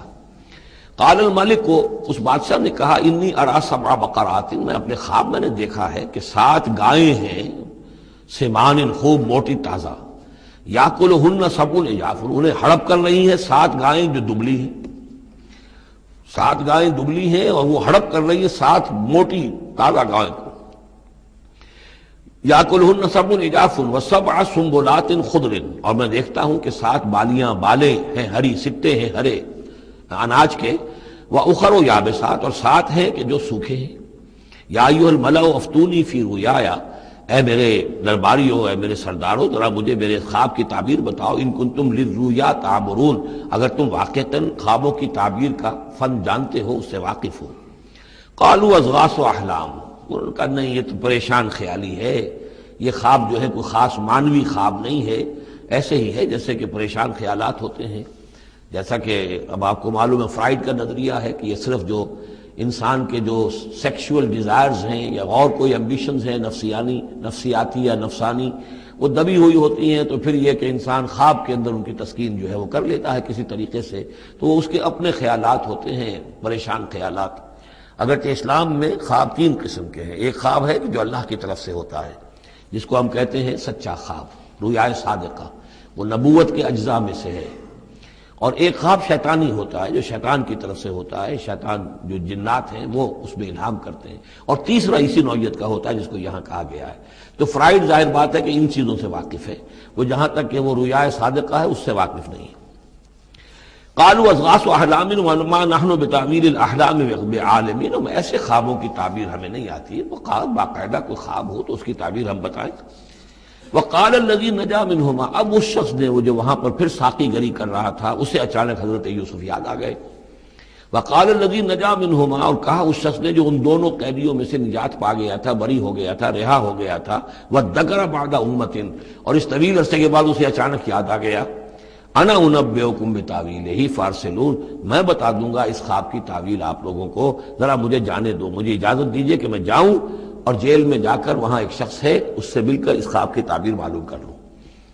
یوسف ایھا الصدیق، اب وہ پہنچ گیا حضرت یوسف کی خدمت میں. یوسف اے صدیق، اے سچے، افتنا فی 7 بقرات سمان یاکلہن 7 عجاف، ذرا ہمیں بتائیے، تعویل بتائیے، حکم بتائیے اس کا کہ 7 گائیں ہیں بڑی دبلی اور وہ کھا گئیں، ہڑپ کر رہی ہیں 7 ان کو کہ جو موٹی ہیں، وسبع سنبلات، اور 7 بالی ہیں جو ہری ہیں، خضر واخر یابسات، اور 7 جو ہیں وہ بہت خشک ہیں، سوکھی ہیں. لعلی ارجع الی الناس، تاکہ میں لوگوں تک واپس جاؤں، لعلہم یعلمون، تاکہ انہیں معلوم ہو جائے کہ یہ خواب جو بادشاہ کا ہے اس کی تعبیر کیا ہے. قال تزرعون 7 سنین دأبا، حضرت موسیٰ نے اس خواب کی تعبیر بتائی کہ تم 7 سال تک خوب زراعت کرو گے، ڈٹ کر، دب کر. یہ دأبا جو ہے جم کر، جو پنجابی میں کہتے ہیں دب کے واہ تے رج کے کھا، تو یہ معلوم ہوتا ہے شاید کوئی نہ کوئی رب کا تعلق اس کا داب کے ساتھ ہے. تزرعون 7 سنین دأبا، تم 7 سال تو خوب جو ہے وہ یعنی ڈٹ کر اور محنت سے اور خوب جم کر کھیتی کرو گے. فما حصدتم، اب نہ صرف یہ کہ تعبیر بتا رہے ہیں، تدبیر بھی بتا رہے ہیں. تو دیکھو جو بھی تم کاٹو، جو فصل ملے، فضروہ فی سنبلہ، تو اسے اس کی بالیوں ہی میں، سٹوں ہی میں رہنے دینا. سارا اناج نکال نہ لینا، الا قلیلا مما تاکلون، سوائے تھوڑا تھوڑا کر کے کہ جو تمہاری ضرورت ہو کھانے کی۔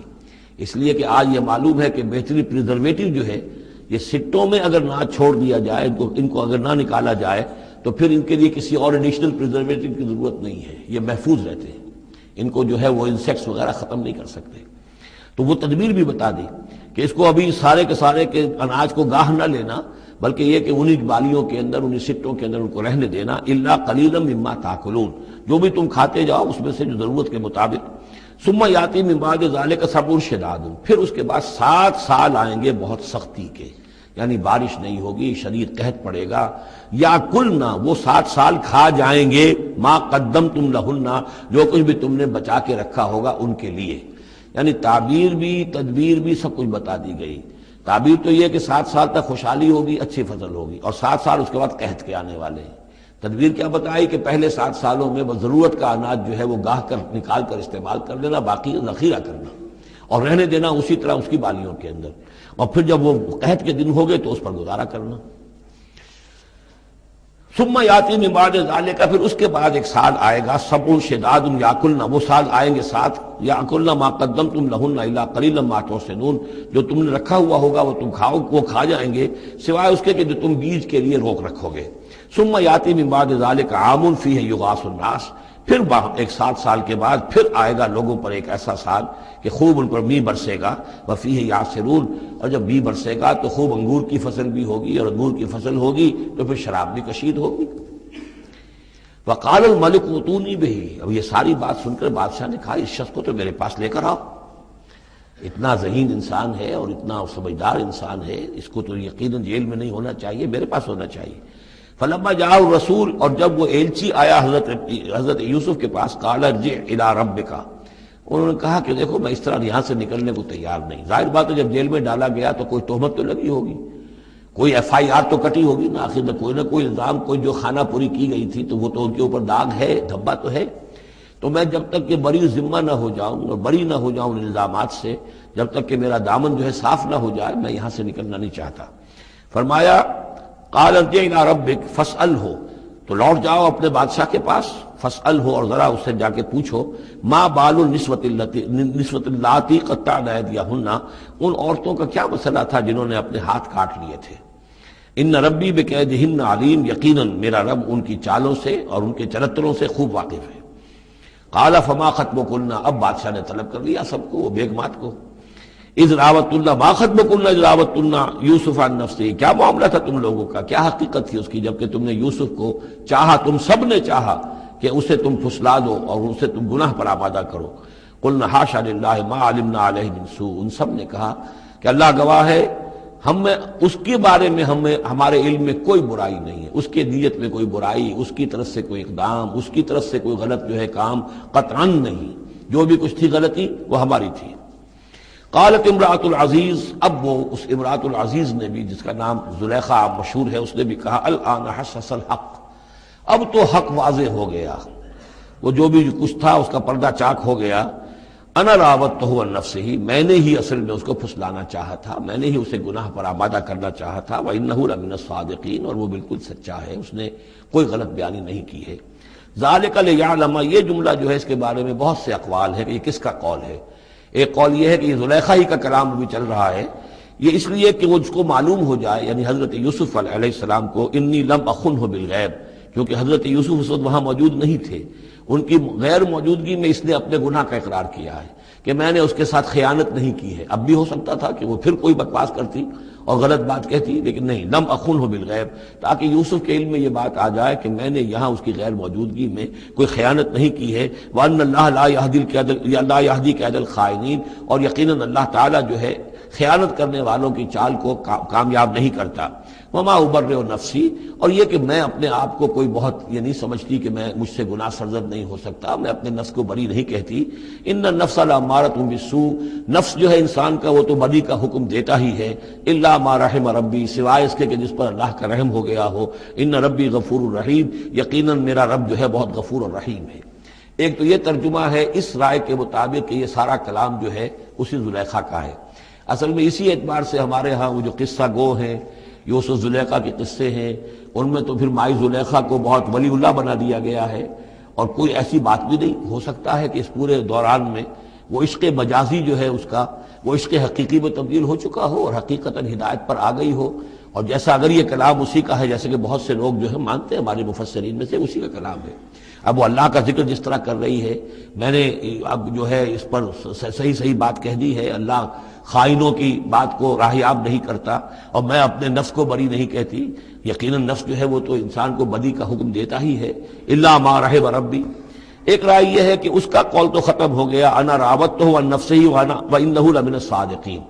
اس کے بعد یہ قول حضرت یوسف کا ہے کہ میں نے یہ کیوں چاہا، میں نے یہ چاہا کہ میری صفائی ہو جائے اور یہ سارا معاملہ کھل جائے۔ میں یہ نہیں چاہتا تھا کسی اور کی بے عزتی ہو، کسی اور کی عزت کے پردے چاک ہوں، لیکن یہ ضرور میں چاہتا تھا کہ وہ عزیز مصر یہ جان لیتا کہ میں نے کوئی خیانت نہیں کی ہے اس کے معاملے کے اندر، اور اس کے گھر میں اور اس کی عزت پر یا کسی اور کی عزت پر میں نے کبھی کوئی بری نگاہ نہیں ڈالی ہے، اور اللہ تعالیٰ خائنوں کو راہیاب نہیں کرتا۔ باقی میں خود بھی، چاہے اللہ انسان نبی بھی ہو، لیکن یہ کہ نفس جو ہے جیسے کہ حضور فرماتے ہیں کہ اوصیکم و نفسی بتقوی اللہ، میں تم لوگوں کو بھی حکم دیتا ہوں کہ اللہ کا تقوی اختیار کرو، اپنے نفس کو بھی حکم دیتا ہوں۔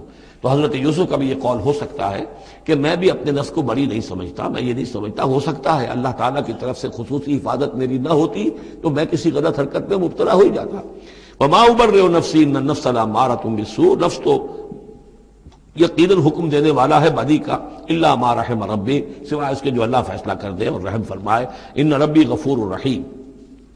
وقال الملک اتونی بہ، اب بادشاہ نے فیصلہ کن انداز میں کہا ٹھیک ہے اس کو لے آؤ میرے پاس، استخلصہ لنفسی، اسے تو میں اپنا خاص مصاحب بنا لوں گا۔ بادشاہوں کے مصاحبین خصوصی ہوتے تھے جو بہت وقت ان کے ساتھ گزارتے تھے، ان کے ساتھ ہی قریب رہتے ہوں۔ فلما کلمہ، تو اب جب حضرت یوسف آ گئے دربار میں اور بادشاہ نے بات کی ان سے، قال انک اليوم لدینا مکین امین، تو بادشاہ نے کہا کہ آج کے دن سے آپ ہمارے پاس جو ہوں گے بڑی عزت والے اور معتبر انسان ہوں گے، اب آپ کی حیثیت جو ہے بہت اونچی ہوگی اس معاشرے کے اندر، ہمارے بڑے درباریوں میں آپ کا شمار ہوگا۔ قال اجعلنی علی خزائن الارض، ادھر حضرت یوسف کو یہ خیال تھا کہ بہت بڑی جو ہے مصیبت اس قوم کے اوپر آنے والی ہے، تو اس کے لیے انہوں نے فوری طور پر جو مطالبہ کیا وہ یہ تھا کہ مجھے زمین کے خزانوں پر مقرر کر دو، یعنی یہ کہ زراعت کا وزیر بنا دو یا چیف سیکرٹری بنا دو یا وزیر خزانہ بنا دو، کہ معیشت پوری میرے کنٹرول میں ہو، اس لیے کہ اس ملک کے اوپر جو آنے والے ہیں حالات وہ بہت ہی نازک ہیں، اور اگر اس کے لیے صحیح بندوبست نہ کیا گیا تو نہ صرف اس ملک کے لیے بلکہ آس پاس کے علاقے کے لیے بھی بہت خوفناک صورت پیدا ہو جائے گی۔ اس لیے کہ اصل میں یہ مصر ہی تھا کہ جو گرینری تھا اس پورے علاقے کے لیے، باقی آپ کو معلوم ہے اس کے بائیں طرف جو ہے مغرب میں بھی صحرا ہے، دائیں طرف بھی صحرا ہے، صحرا سینا ہے، تو یہ تو یہی علاقہ تھا کہ جس سے اناج وغیرہ پیدا ہوتا تھا، تو پورے علاقے کے لیے کفالت جو تھی اس کی زراعت جو ہے وہ یہیں سے ہوتی تھی، تو اس پورے علاقے پر بہت زبردست قحط آیا ہے، بہت زبردست قحط آیا ہے بعد میں۔ تو انہوں نے فرمایا کہ مجھے ان زمانوں کے ان سارے زمین کے جو خزانے ہیں اس پر مختار بنا دو، انی حفیظ علیم، میں حفیظ بھی ہوں، حفاظت کرنے والا ہوں، علیم بھی ہوں، جاننے والا ہوں، ماہر ہوں، میں یہ سارا بندوبست ٹھیک کروں گا۔ وَكَذَلِكَ مَكَّنَّا لِيُوسُفَ فِي الْأَرْضِ، اس طرح ہم نے یوسف کو تمکن عطا کیا زمین میں، يَتَبَوَّأُ مِنْهَا حَيْثُ يَشَاءُ، اب تو وہ جہاں چاہے وہاں ٹھکانہ بنا دے۔ اب مصر کی حکومت جو ہے پہلے تو اللہ تعالیٰ نے وہاں سے لا کر بدوی زندگی سے لا کر متمدن زندگی کے عین گڑھ میں مجدھار میں پہنچا دیا، عزیز مصر کے گھر میں پہنچا دیا۔ اب اس سے اگلا رتبہ جو ہوا ہے وہ تو یہ ہے کہ بہت ہی اونچا مقام اور مرتبہ ہو گیا، اب خود وہ عزیز بن گئے ہیں، بہت بڑے یعنی ان کے پاس کے بڑے اختیارات ہوں۔ وَكَذَلِكَ مَكَّنَّا لِيُوسُفَ فِي الْأَرْضِ يَتَبَوَّأُ مِنْهَا حَيْثُ يَشَاءُ، وہ جہاں چاہے جگہ پکڑے۔ نصیب برحمتنا من نشاء، ہم اپنی رحمت دیتے ہیں جس کو چاہتے ہیں، ولا نضيع اجر المحسنین، اور نیکوکاروں کا اجر ہم ضائع نہیں کرتے۔ وَالْأَجْرُ الْآخِرَةِ خَيْرٌ لِلَّذِينَ آمَنُوا، باقی یہ کہ اصل میں جو آخرت کا اجر ہے وہ تو بہت ہی بہتر ہے ان کے حق میں جو ایمان لائیں اور جو تقویٰ کی روش اختیار کیے رہے ہوں۔ وَكَانُوا يَتَّقُونَ۔ وجاء اخوت یوسف، اب پھر دیکھیے کئی سال کی بات ہے، اب 7 سال گزر گئے جس میں کہ اچھی فصل ہوئی، حضرت یوسف نے بندوبست کیا، سٹوریج کیا، بہت بڑا جو ہے انہوں نے سٹور کر لیا گندم کا یا جو بھی اس وقت کا اناج تھا۔ اب وہ دوسرے 7 سال شروع ہو چکے ہیں، قحط پڑا ہوا ہے، اب دور دراز سے لوگ آتے ہیں مصر میں غلہ لینے کے لیے، یہاں راشن مقرر کر دیا گیا ہے، ہر خاندان کو ایک اونٹ کے اوپر جتنا سامان آ سکتا ہے، جتنا آ سکتا ہے ایک بورا جو اونٹ کی پیٹھ پر لگ سکتا ہو، 1 سال کے لیے وہ راشن ہے اس کا۔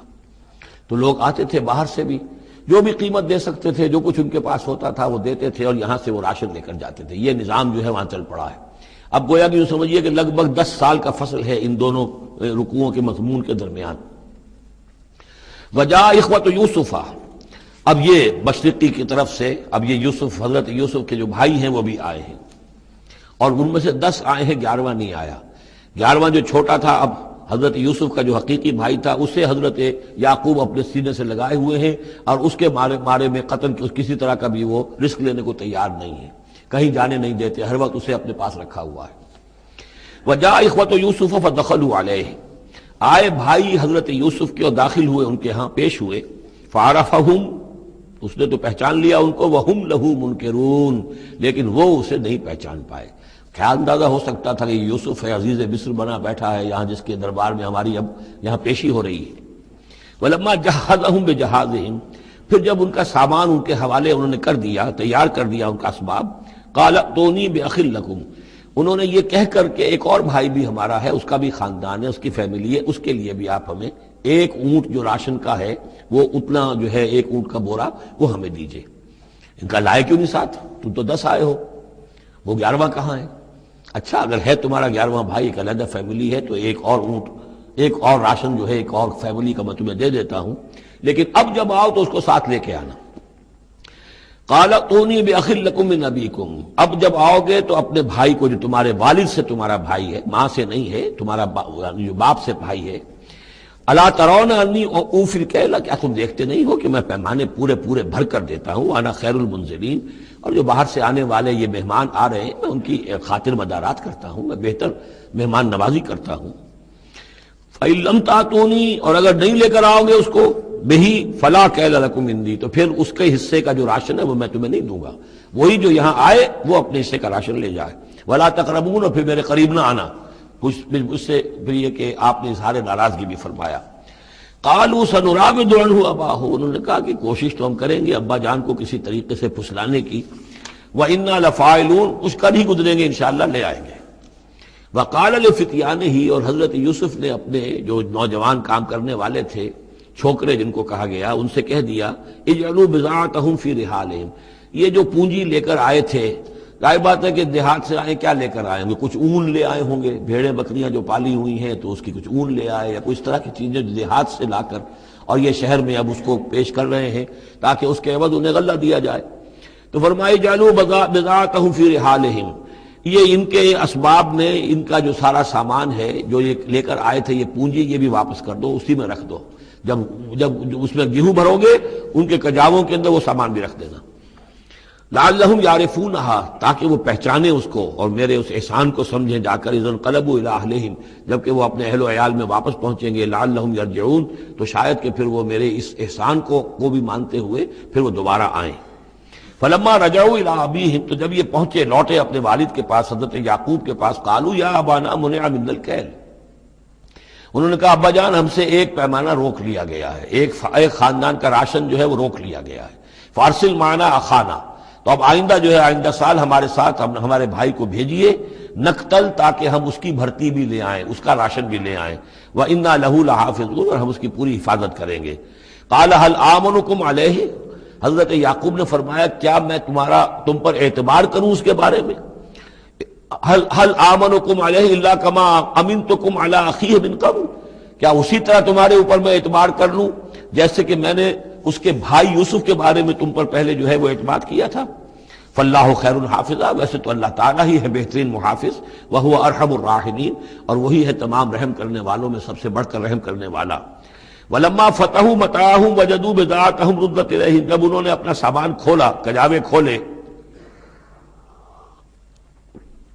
تو انہوں نے یہ دیکھا کہ ان کی پونجی بھی انہیں لوٹا دی گئی ہے جو انہوں نے قیمت کے طور پر دی تھی۔ قالوا یا ابانا ما نبغی، وہ پکار اٹھے ابا جان ہمیں کیا چاہیے؟ هذه بضاعتنا ردت الینا، یہ ہماری پونجی بھی ہمیں لوٹا دی گئی ہے۔ وَنَمِيرُ أَهْلَنَا، ہم جائیں گے اپنے اہل و عیال کے لیے کھانے کا بندوبست کریں گے، وہاں سے راشن لائیں گے، وہاں سے غلہ لے کر آئیں گے، نحفظ أَخَانَا، اپنے بھائی کی ہم 10 ہیں اس کی حفاظت کریں گے، وَنَزْدَادُ كَيْلَ بَعِيرٍ، اور ایک اونٹ کی جو کجاوا جو ہے، اونٹ کا جو بورا ہے وہ ہم لے کر آئیں گے مزید۔ ذَلِكَ كَيْلٌ يَسِيرٌ، یقیناً یہ بڑی آسان شے ہے جو ہمیں مل جائے گی۔ قال لن ارسلہ معکم، حضرت یعقوب نے کہا ہرگز نہیں بھیجوں گا میں اسے تمہارے ساتھ، حتیٰ تو نے موثقا من اللہ، یہاں تک کہ تم بڑی گاڑی قسم کھاؤ میرے سامنے اللہ کی، لتاتوننی بہ، کہ تم لازماً اسے لے کر آؤ گے واپس، الا ان یحاط بکم، الا یہ کہ تم سب کو گھیرے میں لے لیا جائے، کوئی ایسی مصیبت آ جائے تم سب ہلاک ہو جاؤ، ہو سکتا ہے کہیں تم سب کو ہی پکڑ کے قید کر دیا جائے، وہ اور بات ہے، لیکن بصورت دیگر تمہیں اس کو لانا ہوگا واپس۔ فلما آتوہ موثقہم، تو اب جب انہوں نے اپنی قسم کھا لی اور دے دی اپنا عہد و قول و قرار، قال اللہ علی ما نقول وکیل، تو حضرت یعقوب نے فرمایا ٹھیک ہے، اب جو اللہ تعالیٰ جو کچھ ہم کہہ رہے ہیں، جو ہمارا قول و قرار ہوا ہے، اللہ تعالیٰ اس پر نگہبان ہے۔ وقال یا بنیہ، انہوں نے کہا میرے بیٹو، لا تدخلوا من باب واحد، دیکھنا وہاں جب داخل ہو تو کسی ایک دروازے سے داخل نہ ہونا، یعنی یہ لوگ دیکھیں گے 10-11 بھائی چلے آ رہے ہیں تو اس سے یہ کہ لوگوں کے اندر جو ہے وہ کوئی حسد بھی پیدا ہو سکتی ہے، جس کو ہم کہتے ہیں کہ نظر بھی لگ سکتی ہے۔ لا تدخلوا من باب واحد وادخلوا من ابواب متفرقۃ، تم داخل ہونا متفرق دروازوں سے۔ وما اغنی عنکم من اللہ من شیء، اور دیکھو میں اللہ تعالیٰ کی طرف سے کوئی فیصلہ ہو، کوئی تمہارے لیے کوئی غضب کا معاملہ ہو اللہ کی طرف سے ہی، تو میں روک نہیں سکتا، میں منع نہیں کر سکتا، لیکن یہ کہ پھر بھی جو بھی اللہ تعالیٰ کی طرف سے ہم احتیاط کر سکتے ہوں اس کے اندر کوئی حرج نہیں ہے۔ وما اغنی عنکم من اللہ من شیء، میں نہیں بچا سکتا تمہیں اللہ تعالیٰ کی تقدیر سے یا اللہ کے فیصلے سے کچھ بھی۔ ان الحکم الا للہ، نہیں ہے اختیار مطلق مگر اللہ کا۔ علیہ توکلت، اسی پر میں نے توکل کیا ہے، وعلیہ فلیتوکل المتوکلون، اور اسی پر تمام توکل کرنے والوں کو لازماً توکل کرنا چاہیے۔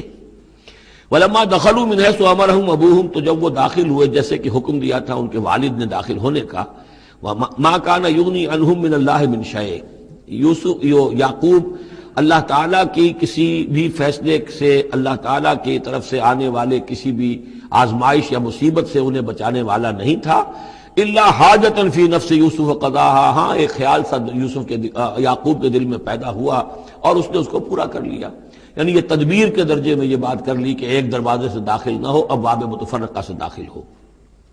وَإِنَّهُ لَذُو عِلْمٍ لِمَا عَلَّمْنَاهُ، اور یقیناً وہ صاحب علم تھا یعقوب اس چیز کے اعتبار سے جو علم ہم نے اسے دیا تھا، وَلَكِنَّ أَكْثَرَ النَّاسِ لَا يَعْلَمُونَ، لیکن اکثر لوگ جانتے نہیں ہیں۔ وَلَمَّا دَخَلُوا عَلَى يُوسُفَ، اب وہ حضرت یوسف کے ہاں پھر پیش ہو رہے ہیں۔ آوَى إِلَيْهِ أَخَاهُ، اب انہوں نے اپنے بھائی کو بنیامین کو اپنے پاس بلا لیا۔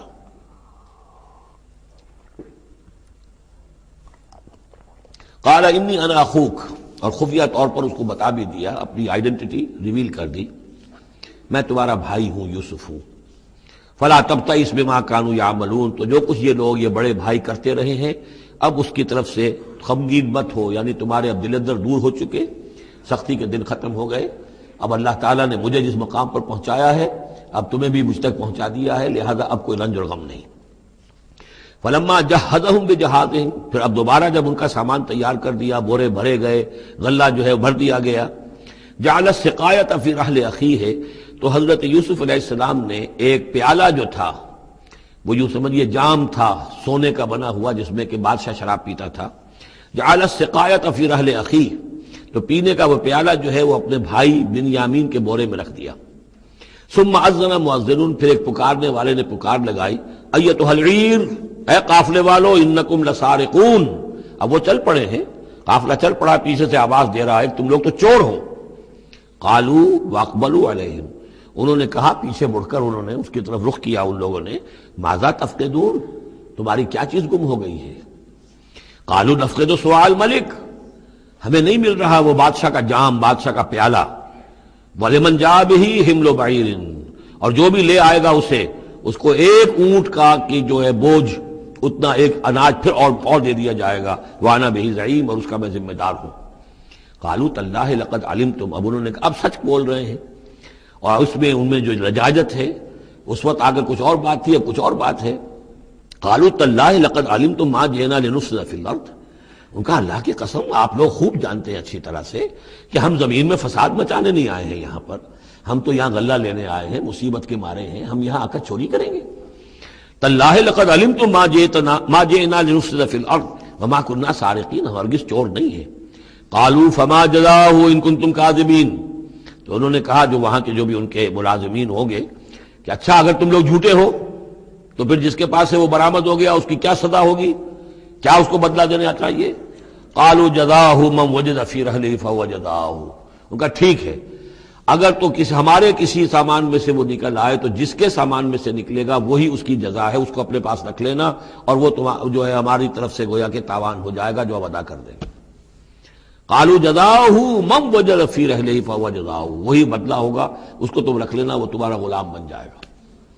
کذالک نجزی الظالمین، ہم تو اسی طریقے سے ظالموں کو بدلہ دیا کرتے ہیں، یہی ہمارے ہاں رواج ہے۔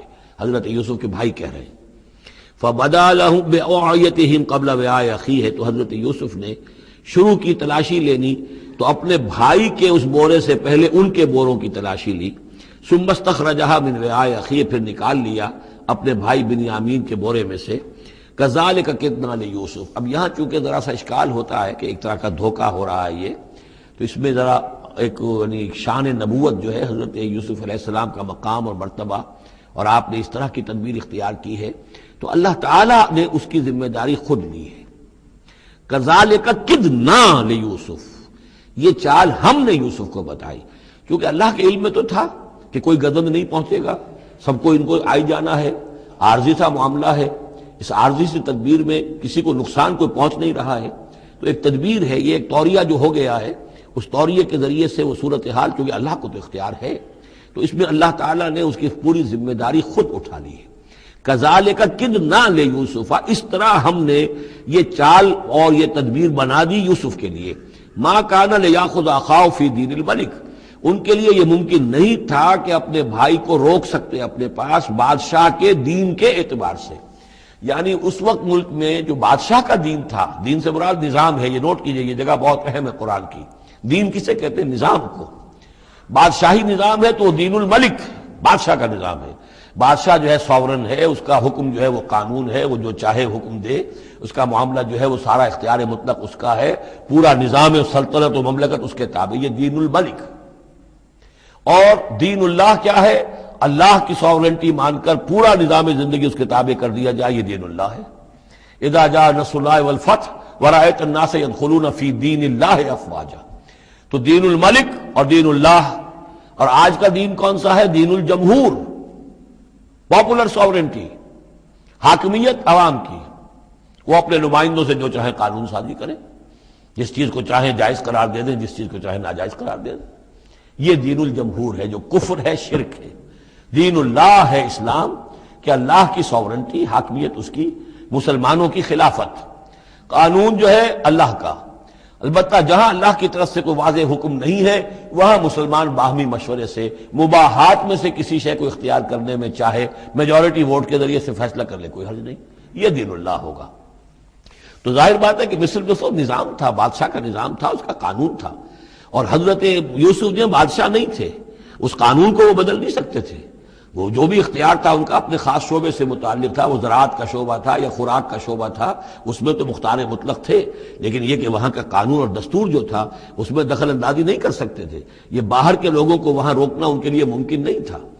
کذالک کدنا لیوسف ما کان لیاخذ اخاہ فی دین الملک، ان کے لیے ممکن نہیں تھا کہ اپنے بھائی کو بادشاہ کے قانون اور نظام کے تحت اپنے پاس روک سکتے، الا ان یشاء اللہ، سوائے اس کے جو اللہ چاہے۔ اللہ نے یہ تدبیر اختیار کی اور اس طریقے سے بنیامین خود ان کے بھائیوں کے منہ سے یہ لفظ نکل گیا، اور ظاہر بات ہے یہ بھی اللہ تعالیٰ کے انگلیوں کے مابین ہے تمام انسانوں کے دل، جسے چاہتا ہے پھیر دیتا ہے کہ ٹھیک ہے جس کے کجاوے میں سے اور جس کے بورے میں سے نکل آئے وہ پیالہ، بس اسی کو رکھ لینا تم۔ لہذا ان کے کہنے کے مطابق اب بنیامین حضرت یوسف کے پاس رہ گئے۔ نرفع درجات من نشاء، ہم درجے بلند کرتے ہیں جن کے چاہتے ہیں، وفوق کل ذی علم علیم، اور ہر صاحب علم کے اوپر کوئی اور صاحب علم بھی ہے، یعنی علماء کے بھی درجات ہیں اور ایک سے ایک بڑھ کر علم رکھنے والے ہیں، اور پھر سب سے بڑا عالم وہ اللہ خود ہے۔ قالوا ان یسرق فقد سرق اخ له من قبل، اب ان کی دیکھیے وہ ابھی تک ان کی طبیعت کے اندر وہ ہلکا پن جو ہے، زیادہ سخت لفظ میری زبان پر آ رہا تھا، ہلکا پن باقی ہے۔ انہوں نے کہا اچھا اس نے چوری کی ہے تو اس کا ایک بھائی اور بھی تھا، یعنی یوسف، اس نے بھی چوری کی تھی۔ یہ ایسے ہی ہیں، یہ دونوں بھائی جو ہیں یہ اسی قسم کے ہیں۔ ان یسرق فقط سرق اخ له من قبل، اس کا ایک بھائی اور بھی تھا، اس نے بھی چوری کی تھی۔ فاصرها یوسف فی نفسہ، تو اسے چھپائے رکھا یوسف نے اپنے جی میں، فوراً اس کے اوپر ریٹارٹ نہیں کیا۔ ولم یبدھا لهم، اور اس کو ظاہر نہیں کیا ان پر، اپنے دل میں انہوں نے کہا قال انتم شر مکانا، تم ہو بدترین لوگ، یہ تم جو ہے اس پر ہی چوری کا الزام تو خیر لگی گیا، وہ تو اللہ کی تدبیر سے میں نے خود لگوایا ہے، لیکن مجھ پر بھی لگا رہے ہو کہ اس کے بھائی نے بھی چوری کی تھی، تم لوگ بدتر ہو درجے میں۔ واللہ عالم بما تصفون، اور جو کچھ تم بیان کر رہے ہو اللہ اس کی حقیقت سے خوب واقف ہے۔ قالوا یا ایھا العزیز، اب وہ گڑ گڑانے پر آ گئے، کیا کریں اب؟ ابا جان سے حضرت یعقوب علیہ السلام سے تو پختہ وعدہ کر کے آئے تھے، قسمیں کھا کے آئے تھے۔ قالوا یا ایھا العزیز ان له ابا شیخا کبیرا، اے مختار مطلق، اے ان معاملات کے اندر اختیار رکھنے والے، اے عزیز، ان له ابا شیخا کبیرا، اس کا بنیامین کا باپ جو ہے بہت بوڑھا ہے، ضعیف ہے۔ فخذ احدنا مکانہ، ہم میں سے کسی کو اس کی جگہ پر روک لے، بدل دے، اس کو جانے دے اور ہم میں سے کسی کو رکھ لے۔ انا نراک من المحسنین، ہم دیکھتے ہیں کہ تم تو بڑے ہی نیک انسان ہو۔ قال معاذ اللہ، حضرت یوسف نے فرمایا اللہ کی پناہ، ان ناخذ الا من وجدنا متاعنا عنده، اس کی اللہ سے پناہ اس کی کہ ہم پکڑیں اس کو کہ سوائے اس کے کسی اور کو جس کے پاس کہ اس کا ہمارا مال برآمد ہوا ہے۔ انا اذا لظالمون، اس صورت میں تو ہم ظالم ہوں گے۔ فلما استيئسوا منه، جب وہ ساری اپنی جو بھی ہو سکتی تھی منت سماجت کر کے جب مایوس ہو گئے کہ حضرت یوسف بات ماننے والے نہیں ہیں، خلصوا نجیہ، اب وہ ایک طرف ہو گئے، علیحدگی میں جا کر آپس میں مشورہ کیا اب کیا کریں۔ قال کبیرہم، کہا ان کے بڑے نے، یہ وہی یہودا جس نے اس وقت بھی کہا تھا حضرت یوسف کے بارے میں کہ قتل مت کرو، لا تقتلوا یوسف وَاطْرَحُوهُ فِي أَرْضٍ يَخْلُ لَكُمْ وَجْهُ أَبِيكُمْ، کسی زمین میں کہیں پھینک دو ان کو، لیکن یہ کہ وہی شخص اب کہہ رہا ہے قال کبیرہم أَلَمْ تَعْلَمُوا أَنَّ أَبَاكُمْ قَدْ أَخَذَ عَلَيْكُمْ مَوْثِقًا، جانتے ہو نا کہ تمہارے والد نے حضرت یعقوب علیہ السلام نے تم سے پختہ قسم لی ہوئی ہے، عہد لیا ہوا ہے، من اللہ، اور اللہ کے نام پر وہ عہد ہوا۔ وَمِن قَبْلُ مَا فَرَّطْتُمْ فِي يُوسُف، اور یاد کرو اس سے پہلے تم نے کتنی زیادتی کی تھی، کتنا تم نے بڑا جرم کیا تھا یوسف کے معاملے میں۔ فلن ابرح الارض، تو میں تو اب اس زمین سے نہیں کھسکوں گا، یہاں سے ہلوں گا نہیں، میں یہیں رہوں گا حتی یاذن لی ابی، یہاں تک کہ والد خود مجھے اجازت دے، اگر وہ ہماری جو بھی تم ایکسپلینیشن جا کر دو وہ مطمئن ہو جائیں اور پھر وہ اجازت دیں گے تو میں یہاں سے ٹلوں گا، ورنہ میں یہیں رہوں گا۔ فلن ابرح الارض، میں اس جگہ سے ہرگز نہیں ہلوں گا، حتی یاذن لی ابی، یہاں تک کہ میرے والد جو ہے مجھے اجازت دیں، اور یحکم اللہ لی، یا پھر اللہ کوئی فیصلہ میرے بارے میں کر دے، وہو خیر الحاکمین، اور یقیناً وہ بہترین فیصلہ کرنے والا ہے۔ ارجعوا الی ابیکم، لوٹ جاؤ اپنے والد کے پاس، ابا جان کے پاس، فقولوا، اور جا کر کہو، یا ابانا، ابا جان، ان ابنک سرق، آپ کے بیٹے نے بنیامین نے چوری کی، وما شہدنا الا بما علمنا، اور ہم کچھ گواہی نہیں دے سکتے، ہم تو وہی کچھ کہہ رہے ہیں جو ہمارے علم میں آیا ہے، ہم کچھ نہیں کہہ سکتے۔ وما كنا للغیب حافظین، اور ہم غیب کے ہم حافظ نہیں ہیں، ہمارے پاس اس کا کوئی ذریعہ نہیں ہے کہ اصل حقیقت سمجھ سکیں، جو بات سامنے آئی ہے وہ یہ ہے کہ بنیامین نے چوری کی ہے۔ ان ابنک سرق، یا ابانا ان ابنک سرق وما شہدنا الا بما علمنا ما كنا للغیب حافظین واسأل القریۃ التی كنا فیہا، آپ خود جا کر پوچھ لیجئے اس بستی والوں سے جس میں ہم تھے، وہاں جا کے تفتیش کر لیجئے، والعیر التی اقبلنا فیہا، یا اس قافلے والوں سے پوچھ لیجئے جن کے ساتھ ہم گئے تھے۔ ظاہر بات ہے کہ یہ سب بڑے بڑے قافلوں کی شکل میں چلتے تھے اور لوگ بھی وہاں جاتے تھے یہ راشن لینے کے لیے، تو وہ جو قافلہ جس کے ساتھ ہم گئے تھے ان سے پوچھ لیجئے، وہ ساری بات آپ کو بتا دیں گے کہ وہاں کیا ماجرا ہوا ہے۔ وَإِنَّا لَصَادِقُونَ، اور ہم یقیناً جو کچھ عرض کر رہے ہیں صحیح کہہ رہے ہیں۔ قال بل سولت لكم انفسكم امرا، وہی جملہ حضرت یعقوب نے دوبارہ کہا، نہیں بلکہ تمہارے جیوں نے کوئی ایک کام تمہارے لیے آسان کر دیا، فصبر جمیل، میرے لیے تو وہی معاملہ صبر کا بھی ہے، صبر ہی بہتر ہے۔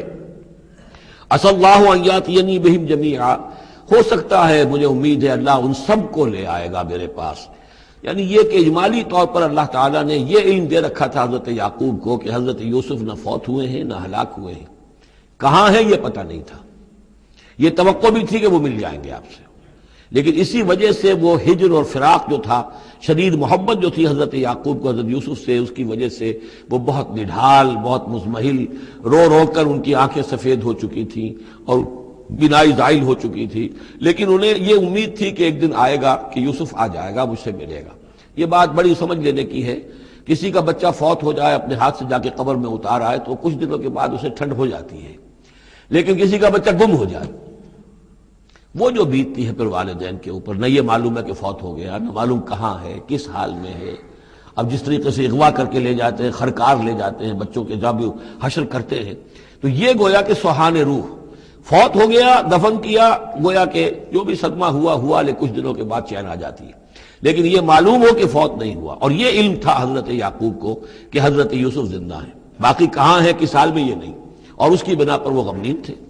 لیکن اب یہ ہوا کہ ایک یک نہ شد دو شد بلکہ سہ شد، پہلے یہاں تو تین کا معاملہ ہو گیا، حضرت یوسف گئے تھے، پھر بنیامین وہاں رک گئے اپنے اس معاملے کی وجہ سے، اور سب سے بڑا بیٹا بھی وہیں ٹک گیا کہ میں تو یہاں سے نہیں ہلوں گا جب تک کہ ابا جان معافی نہ دیں اور وہ اجازت نہ دیں۔ عسى الله ان ياتيني بهم جميعا، امید ہے کہ اللہ تعالیٰ ان سب کو میرے پاس لے آئے گا، انه هو العلیم الحکیم، یقیناً وہ سب کچھ جاننے والا اور حکمت والا ہے۔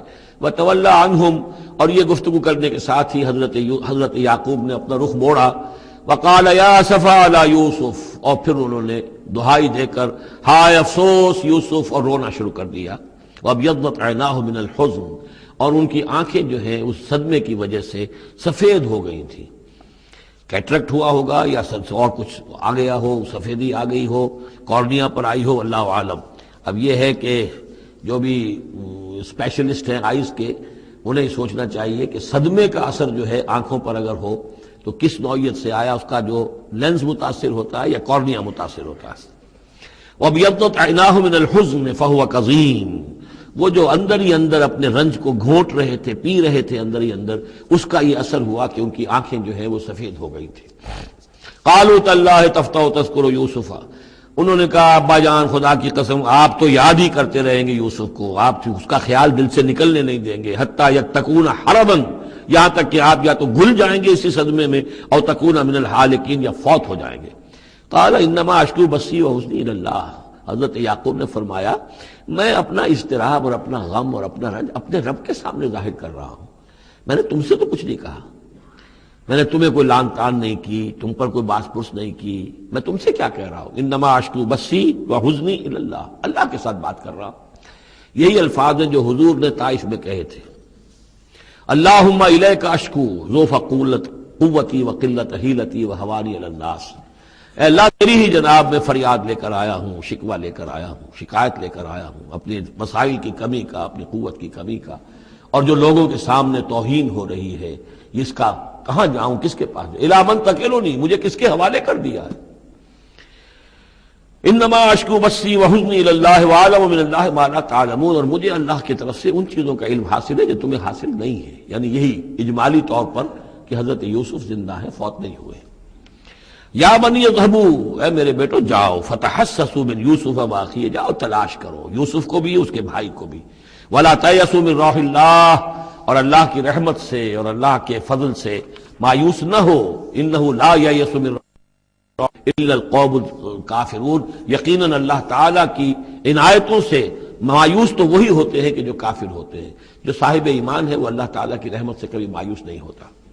فلما دخلوا علیہ، اب جب یہ پہنچے ہیں اگلے سال، داخل ہوئے حضرت یوسف کے ہاں پیش ہوئے، قالوا یا ایھا العزیز، اب انہوں نے کہا اے عزیز مصر، اے مختار مطلق اس راشن کا اور اس غلے کا، مسنا، ہم پر اور ہمارے اہل و عیال پر بڑی سختی آ گئی ہے، یعنی اب قحط کی شدت، ظاہر بات ہے قحط کی شدت ہے تو جانور بھی مر گئے، اب نہ اون ہے نہ کچھ اور ہے، ورنہ پہلے یہ کچھ اون لے آتے تھے، کچھ اور سامان لے آتے تھے کہ آ کر کچھ تو بدل دے، کچھ تو قیمت دے، وہاں سے غلہ لینا ہے، تو اب تو ہمارے پاس کچھ بھی نہیں ہے، ہم تو خالی ہاتھ حاضر ہو گئے۔ یا ایھا العزیز مسنا واہلنا الضر وجئنا ببضاعۃ مزجاۃ، اب جو ہم لے کر آئے ہیں پونجی بہت ہی ناقص ہے، بہت کم ہے، وہ اس غلے کی قیمت نہیں بن سکتی. فَأَوْفِ لَنَا الْكَيْلَ، لیکن اس کے باوجود ہمارے لیے پیمانے پورے بھرتی کر کے دیجئے، پوری طریقے سے ہمیں راشن دیجئے. وَتَصَدَّقْ عَلَيْنَا، اب تو خیرات کیجئے ہم پر، ہم خیرات کے مستحق ہو چکے ہیں، ہم صدقے کے مستحق ہو چکے ہیں. ان اللہ یجزی المتصدقین، یقیناً اللہ تعالیٰ صدقہ دینے والوں کو پسند کرتا ہے اور ان کو جزا دے گا. اب یہاں جو ہے یہ آخری بات ہو گئی کہ حضرت یوسف علیہ السلام بھی اپنے بھائیوں کو اس خستہ حالی میں دیکھ کر پھر مزید جو ہے ضبط نہیں کر سکے اور انہوں نے اپنی آئیڈینٹی ڈسکلوز کی. قال هل علمتم ما فعلتم بيوسف واخيه، اب حضرت یوسف پوچھتے تمہیں یاد ہے کچھ تم نے کیا کیا تھا یوسف اور اس کے بھائی کے ساتھ؟ یہ وہی جو اللہ تعالیٰ نے فرمایا تھا کہ جب جمع ہوئے تھے تو ہم نے وہی کر دی تھی. وَأَوْحَيْنَا إِلَيْهِ لَتُنَبِّئَنَّهُم بِأَمْرِهِمْ هَٰذَا وَهُمْ لَا يَشْعُرُونَ، ایک وقت آئے گا اے یوسف کہ تم یہ ساری بات جتلاؤ کو اور انہیں گمان بھی نہیں ہوگا. هل علمتم ما فعلتم بيوسف واخيه قال انت یوسف، اب وہ انہوں نے غور سے دیکھا ہوگا کیا یہ آپ یوسف ہیں؟ قال انا یوسف وهذا اخی، حضرت یوسف نے فرمایا ہاں میں یوسف ہوں اور یہ میرا بھائی بنیامین ہے. قد من اللہ علینا، اللہ نے ہم پر بڑا احسان فرمایا ہے. انہ من یتق ویصبر فإن اللہ لا یضیع اجر المحسنین، یقیناً جو شخص تقوی کی روش اختیار کرتا ہے اور صبر کرتا ہے تو اللہ ایسے نیکوکاروں کے اجر ضائع نہیں کرتا. قالوا تاللہ لقد آثرک اللہ علینا وإن كنت، انہوں نے کہا اللہ کی قسم ہے اللہ نے آپ کو ہم پر ترجیح دی ہے، پسند کر لیا ہے، اور یقیناً ہم تھے خطا کار، ہم سے ہی غلطیاں ہوئی ہیں، ہم نے ظلم کیا ہے، ہم نے زیادتیاں کی ہیں. قال لا تثریب علیکم اليوم، حضرت اب یوسف علیہ السلام کی وہ جو شخصیت کی بلندی ہے، ترفع ہے، وہ ظاہر ہو رہی ہے. نہیں، آج میں تم پر کوئی ملامت نہیں کرنا چاہتا، ہو گیا جو ہونا تھا. قال لا تثریب علیکم اليوم یغفر اللہ لکم، اللہ تمہیں معاف کرے. وہو ارحم الراحمین، اور وہ بہترین رحم کرنے والا، تمام رحم کرنے والوں سے بڑھ کر رحم کرنے والا ہے. اذهبوا بقمیصی ھذا، یہ میرا کرتا لے جاؤ، فالقوہ علی وجہ ابی، تو میرے والد کے چہرے پر اس کو ڈال دو، یات بصیرہ، ان کی بصارت لوٹ آئے گی. واتونی باہلکم اجمعین، اور تم اپنے سارے خاندان کو، قبیلے کو لے کر آ جاؤ. ولما فصلت العیر، اب یہاں سے مصر سے چلا ہے قافلہ جس میں کہ حضرت یوسف کا وہ پیرہن بھی ہے، وہ کرتا بھی ہے. قال ابوہم، اب وہاں کنعان کے اندر بیٹھے ہوئے حضرت یعقوب فرما رہے ہیں انی لاجد ریح یوسف، مجھے تو یوسف کی خوشبو آ رہی ہے، آج تک تو آئی نہیں، اب آ گئی. مطلب یہ کہ یہ اللہ تعالیٰ کی طرف سے ہوتا ہے، یہ کسی کے ذاتی اوصاف نہیں ہے. کسی نبی کا کوئی اپنی قدرت ذاتی نہیں ہوتی، جو بھی علم اللہ دینا چاہے، جس وقت جو چیز جو ہے وہ اللہ تعالیٰ کو دکھا دے. حضرت عمر کو اگر میدان دکھا دیا گیا، میدان جنگ جو ہے شام کا، اللہ نے جب چاہ دکھا دیا. لیکن اس کا یہ مطلب تو نہیں تھا کہ جب چاہتے حضرت عمر دیکھ لیتے، کہ ٹی وی آن کیا اور دیکھ لیا کہ اس وقت کیا ہو رہا ہے وہاں. یہ نہیں ہے، یہ اختیار جو ہوتا تھا ان کا، اللہ تعالیٰ جس کے لیے چاہے، جو کرامت چاہے، جو معجزہ چاہے ظاہر کر دے. لیکن جب نہیں اللہ کی مشیت تو نہیں. پاس ہی کتنے دور ہوں گے جب کہ اس کنویں میں پڑے ہوئے تھے، اس وقت انہیں خوشبو نہیں آ رہی تھی، ورنہ خوشبو سونگ سونگ کر جو وہاں پہنچ گئے ہوتے. لیکن یہ کہ یہ اللہ کی طرف سے ہے. لاجد انی لاجد ریح یوسف لولا ان تفندون، مجھے اندیشہ ہے تم مجھے یہ نہ کہو کہ اب تو یہ بالکل سٹھیا گئے، یعنی اب یہ یوسف کی خوشبو آ رہی ہے ان کو. قالوا تاللہ انک لفی ضلالک القدیم، انہوں نے یہی کہا گھر والوں نے، خدا کی قسم آپ اپنے اسی پرانے خیال میں ہیں، پرانے وہم میں ہیں، آپ سمجھتے ہیں کہ یوسف زندہ ہے، حالانکہ نہ معلوم وہ کہاں کا ہلاک ہو چکا، ختم ہو چکا. فلما جاء البشیر، تو جب وہ بشارت دینے والا آیا، القاہ علی وجہہ، اور حضرت یوسف کا کرتا اس نے ڈالا حضرت یعقوب کے چہرے پر، فردتنا بصیرا، تو وہ لوٹ آئے دیکھتے ہوئے، یعنی ان کی نگاہ جو ہے وہ عود کر آئی، بصارت لوٹ آئی. قال الم اقل لکم انی اعلم من اللہ ما لا تعلمون، انہوں نے فرمایا کیا میں نے تم سے نہیں کہا تھا مجھے اللہ کی طرف سے ان چیزوں کا علم حاصل ہے جو تم نہیں جانتے. قالوا یا ابانا استغفر لنا ذنوبنا انا كنا خاطئین، ان کا ابا جان ہمارے لیے استغفار کیجئے اللہ تعالیٰ سے، ہمارے گناہوں کی معافی کی درخواست کیجئے، یقیناً ہم خطا کار تھے، ہم سے غلطیاں ہوئی ہیں. قال سوف استغفر لکم ربی، اب یہاں دیکھیے صوفہ کا لفظ بہت اہم ہے، ذرا ٹھہر کر میں استغفار کروں گا. ابھی غصہ ختم نہیں ہو رہا ہے حضرت یعقوب علیہ السلام کا، یعنی یہ کہ ابھی وہاں پیشی ہو جائے گی، اس کے بعد سارا معاملات کی صفائی ہوگی، ابھی فوری طور پر استغفار نہیں کر رہے ہیں. سوف استغفر لکم ربی، ٹھیک ہے، کچھ وقت کے بعد میں تمہارے لیے استغفار کروں گا، انہ هو الغفور الرحیم، یقیناً وہ غفور ہے اور رحیم ہے۔ فلما دخلوا علی یوسف، اب جب یہ سب کے سب آ گئے وہاں سے، پورا قافلہ آ گیا، تمام بنی اسرائیل، اب 12 گھرانے تھے یہ، ان کی اولادیں تھیں، ان کے بچے تھے، بیویاں تھیں، وہ سب آ گئے۔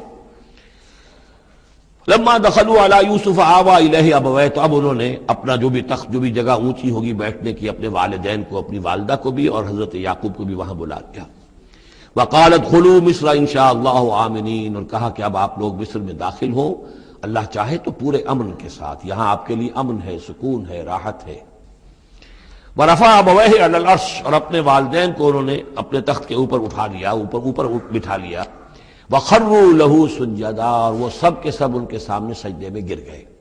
یہ سجدہ تعظیمی کہلاتا ہے، جو کہ پہلی شریعتوں میں جائز تھا۔ شریعت محمدی علیہ صاحب الصلاۃ والسلام میں جہاں دین کی تکمیل ہو گئی ہے، تو واقعہ یہ ہے کہ پھر توحید کا معاملہ بھی جو ہے وہ آخری درجے میں تکمیل کو پہنچا دیا گیا۔ یہ سجدہ تعظیمی اب حرام مطلق ہے، لیکن اس سے پہلے یہ جائز تھا۔ ہمارے ہاں بعض لوگ جو ہے وہ قبروں کو یا اور ہم اپنے پیروں کو، بزرگوں کو کہتے سجدہ کرتے ہیں یا جھکتے ہیں، تو دلیل پکڑتے ہیں ان چیزوں سے کہ یہ سجدہ دیکھو حضرت ابراہیم سے ثابت ہے، فلاں سے ثابت ہے، اور یہ جو حضرت یوسف کو سجدہ کیا گیا ہے۔ لیکن یہ سجدہ سمجھ لیجئے سجدہ تعظیمی جائز تھا، اس میں کوئی شک نہیں، لیکن اب یہ حرام مطلق ہے۔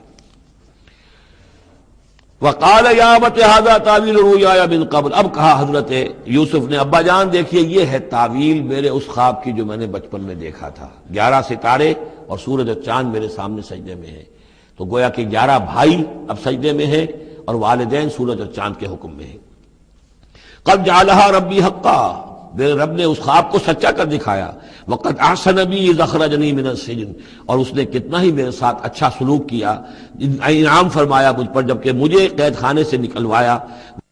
والبدو، اور آپ سب لوگوں کو لے آیا ہے یہاں بادیہ نشینی کی سخت زندگی سے نکال کر یہاں حضارت اور تمدن اور وقت کی عظیم ترین جو متمدن ملک ہے اس کے اندر آپ کو پہنچا دیا۔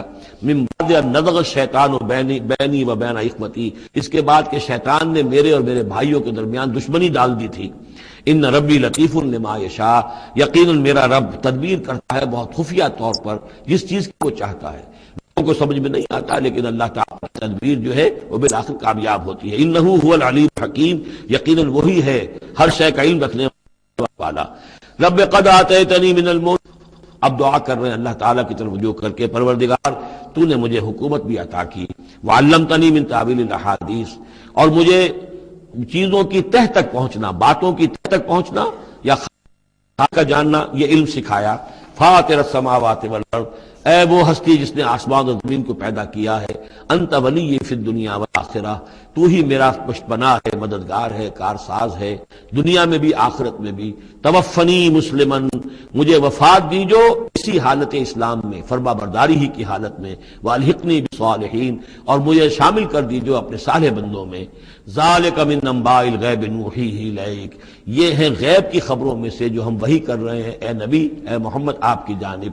وما کنت لدیہم اذ اجمعوا امرہم وما ہم یمکرون، اور آپ تو ان کے پاس موجود نہیں تھے جب انہوں نے فیصلہ کیا تھا، اتفاق رائے کیا تھا حضرت یوسف کے بارے میں، اور جب کہ وہ چال چل رہے تھے، پلاننگ کر رہے تھے۔ وما اکثر الناس ولو حرصت بمؤمنین، اور یہ بھی سن لیجئے آپ کتنا ہی چاہیں لیکن اکثر لوگ ایمان لانے والے نہیں ہیں۔ آپ سے سوال کیا گیا، اس کا جواب انہیں دے دیا گیا، اتنا عمدہ، اتنا خوبصورت، ہر چیز جو ہے کھول کھول کر بتا دی گئی، لیکن یہ لوگ ایمان لانے والے نہیں ہیں۔ وما اکثر الناس ولو حرصت بمؤمنین وما تصلهم علیہ من اجر، اور نبی آپ تو ان سے کوئی اجر نہیں مانگ رہے، ان هو الا ذکر للعالمین، نہیں ہے یہ مگر تمام جہان والوں کے لیے یاد دہانی ہے اور نصیحت۔ وَكَأَيٍّ مِّنْ آیَةٍ فِي السَّمَاوَاتِ وَالْأَرْضِ يَمُرُّونَ عَلَيْهَا، اور کتنی ہی اور آیتیں ہیں، نشانیاں ہیں آسمانوں اور زمین میں جن میں کہ یہ گزرتے رہتے ہیں، دیکھتے رہتے ہیں، وَهُمْ عَنْهَا مُعْرِضُونَ، لیکن اعراض ہی کرتے رہتے ہیں، ان پر توجہ نہیں کرتے، غور نہیں کرتے۔ وَمَا يُؤْمِنُ أَكْثَرُهُم بِاللَّهِ إِلَّا وَهُمْ مُشْرِكُونَ، یہ بھی نوٹ کر لیجئے، اور جو لوگ اللہ کے ماننے والے ہیں وہ بھی اکثر وہ ہیں جو اس کے ساتھ شرک بھی کرتے ہیں۔ یہ میرے آپ کے لیے بہت زیادہ، بہت قابل توجہ آیت ہے۔ وما یؤمن اکثرهم باللہ، ان میں کی اکثریت اللہ پر ایمان نہیں رکھتی، الا وهم مشرکون، مگر کسی نہ کسی نوع کا شرک بھی کرتی ہے۔ یہ اصل میں اس دور میں پھر بڑی ضرورت ہے، پھر توجہ دلا رہا ہوں، شرک کی حقیقت کیا ہے، اس کی قسمیں کیا ہیں، اس کی صورتیں کیا ہیں، زمانہ ماضی میں شرک جو ہے کس کس شکل میں تھا، ماضی قریب میں اور اس کی کون سی شکلیں بھی ایجاد ہوئیں، آج کے دور میں سب سے بڑا شرک کون سا ہے، کون کون سے بڑے شرک ہیں جن میں ہم ملوث ہیں۔ تو یہ مضمون جو ہے قرآن مجید میں آپ دیکھ رہے ہیں کہ شرک یعنی بدترین گناہ وہ کہ جس کے جرم کے بارے میں اللہ نے فرما دیا 2 مرتبہ سورہ نساء میں کہ اس کی معافی کا کوئی امکان نہیں۔ توبہ ہے، ہاں توبہ کر لو معافی ہو جائے گی، باقی اس سے کم تر ہر گناہ کے بارے میں امید کم سے کم دلا دی ہے کہ اللہ تمہاری بغیر توبہ کے بھی چاہے گا تو معاف کر دے گا، لیکن یہ معاف نہیں ہوگا۔ ان اللہ لا یغفر ان یشرک بہ ویغفر ما دون ذلک لمن یشاء۔ اس اعتبار سے پھر میں آپ کو یاد دلا رہا ہوں کہ اس موضوع پر میرے جو 6 گھنٹے کے کیسٹس ہیں، 6 گھنٹے کی تقریریں ہیں، شرک فی الذات کیا ہے، شرک فی الصفات کیا ہے، شرک فی الحقوق کیا ہے، عہد حاضر کا شرک کیا ہے، نظریاتی شرک کیا ہے، سائنس میں یہ شرک کس طور سے آیا ہے، اور یہ جو قوم پرستانہ نظریہ ہے اس میں یہ شرک کس طرح آیا ہے، مادہ پرستی میں یہ شرک کیسے آیا ہے، نفس پرستی کس اعتبار سے شرک ہے، یہ دولت پرستی کس پہلو سے شرک ہے۔ تو ان چیزوں کو ابھی ضرورت ہے کہ آپ سمجھیں۔ وما يؤمن اكثرهم بالله الا وهم مشركون اللهم ربنا لا تجعلنا منهم اللهم اجعلنا من عبادك الموحدين۔ اللہ تعالی ہمیں اپنے موحد بندوں میں سے بنائے۔ وكأي من آية في السماوات والأرض يمرون عليها وهم عنها معرضون۔ اور کتنی ہی نشانیاں ہیں آسمانوں میں اور زمین میں جن پر سے یہ گزرتے رہتے ہیں لیکن اعراض کرتے ہیں، ان کی طرف توجہ نہیں کرتے، غور نہیں کرتے، ان سے سبق حاصل نہیں کرتے۔ وما یؤمن اکثرهم باللہ الا وهم مشرکون۔ ان کی عظیم اکثریت اللہ پر ایمان نہیں رکھتی یا نہیں لاتی مگر کسی نہ کسی نوع کے شرک میں بھی ملوث رہتی ہے۔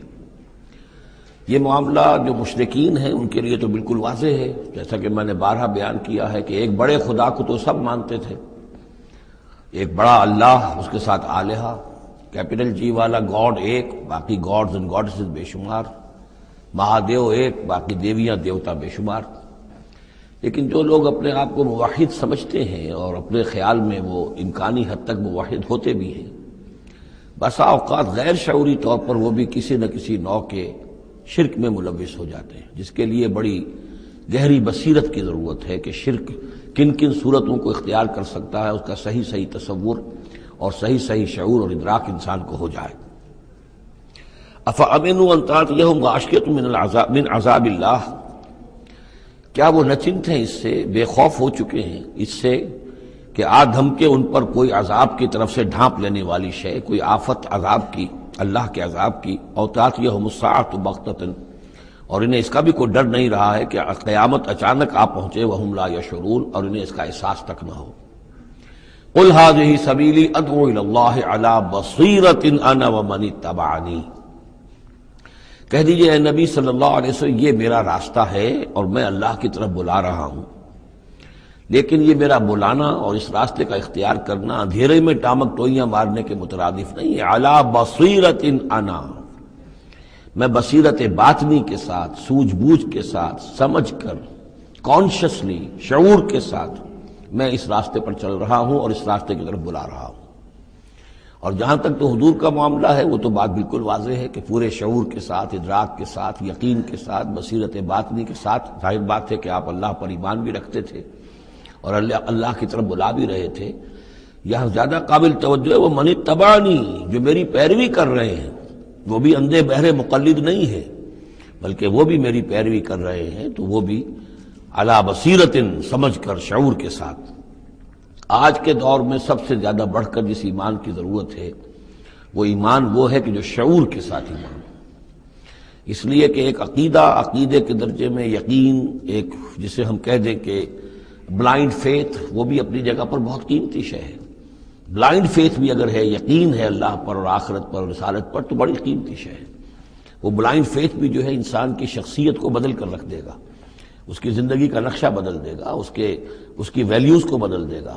لیکن یہ کہ جس چیز کی زیادہ ضرورت ہے خصوصاً اس دور میں، اور کسی انقلابی دعوت کے لیے جو نظام کو بدلنا چاہے، صرف افراد کو نہ بدلنا چاہے، نظام کو بدلنا چاہے، تو چونکہ نظام کے اوپر جو لوگ زیادہ باشعور ہوتے ہیں ان کا تسلط ہوتا ہے، انٹیلیجنسیا اس کے اوپر قابو یافتہ ہوتا ہے، تو جب تک ان کے اندر ایمان گھر نہیں کرے گا نظام نہیں بدلے گا۔ تو ضرورت اس ایمان کی ہے جو اعلیٰ وجہ البصیرت ہو۔ وسبحان اللہ وما انا من المشرکین، اور اللہ پاک ہے اور میں ہرگز شرک کرنے والوں میں سے نہیں ہوں۔ وما ارسلنا من قبلک الا رجالا نوحی الیہم من اہل القری، اور اے نبی صلی اللہ علیہ وسلم ہم نہیں بھیجا ہم نے آپ سے پہلے مگر یہ کہ مردوں کو ہم بھیجتے رہے جن کی طرف ہماری وحی آتی تھی، بستیوں والوں میں سے جو بھی رسول بھیجے نبی بھیجے وہ سب مرد ہی تھے، انسان تھے۔ افلم یسیروا فی الارض، تو کیا یہ لوگ زمین میں گھومتے پھرتے نہیں ہیں؟ فینظروا کیف کان عاقبۃ الذین من قبلہم، کہ پھر وہ دیکھتے، غور کرتے، عبرت پکڑتے کہ کیا انجام ہوا ان کا جو ان سے پہلے تھے۔ اشارہ انہی اقوام کی طرف ہے۔ وَلَدَارُ الْآخِرَةُ خَيْرٌ لِلَّذِينَ اتَّقَوْا فَلَا تَعْقِلُونَ، اور یقیناً آخرت کا گھر تو بہتر ہے انہی لوگوں کے لیے جو تقویٰ کی روش اختیار کریں، تو کیا تم عقل سے کام نہیں لیتے؟ حَتَّىٰ إِذَا اسْتَيْأَسَ الرُّسُلُ وَظَنُّوا أَنَّهُمْ قَدْ كُذِبُوا جَاءَهُمْ نَصْرُنَا، یہ آیت بھی مشکلات القرآن میں سے ہے، اس کی بہت سی آراء ہیں، لیکن جو توجیہ میرے نزدیک صحیح ہے وہ میں آپ کے سامنے رکھ رہا ہوں۔ حتیٰ اذا استیأس الرسل، یہاں تک کہ جب رسول مایوس ہو جاتے ہیں۔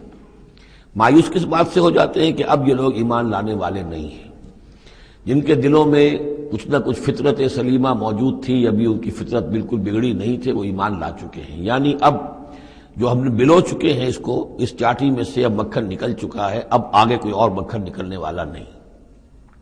وَظَنُّوا أَنَّهُمْ قَدْ كُذِبُوا، اور لوگ یہ سمجھ بیٹھتے ہیں، انہیں یہ گمان ہوتا ہے کہ انہیں سب جھوٹے ہی وعدے کیے گئے تھے کہ عذاب آئے گا۔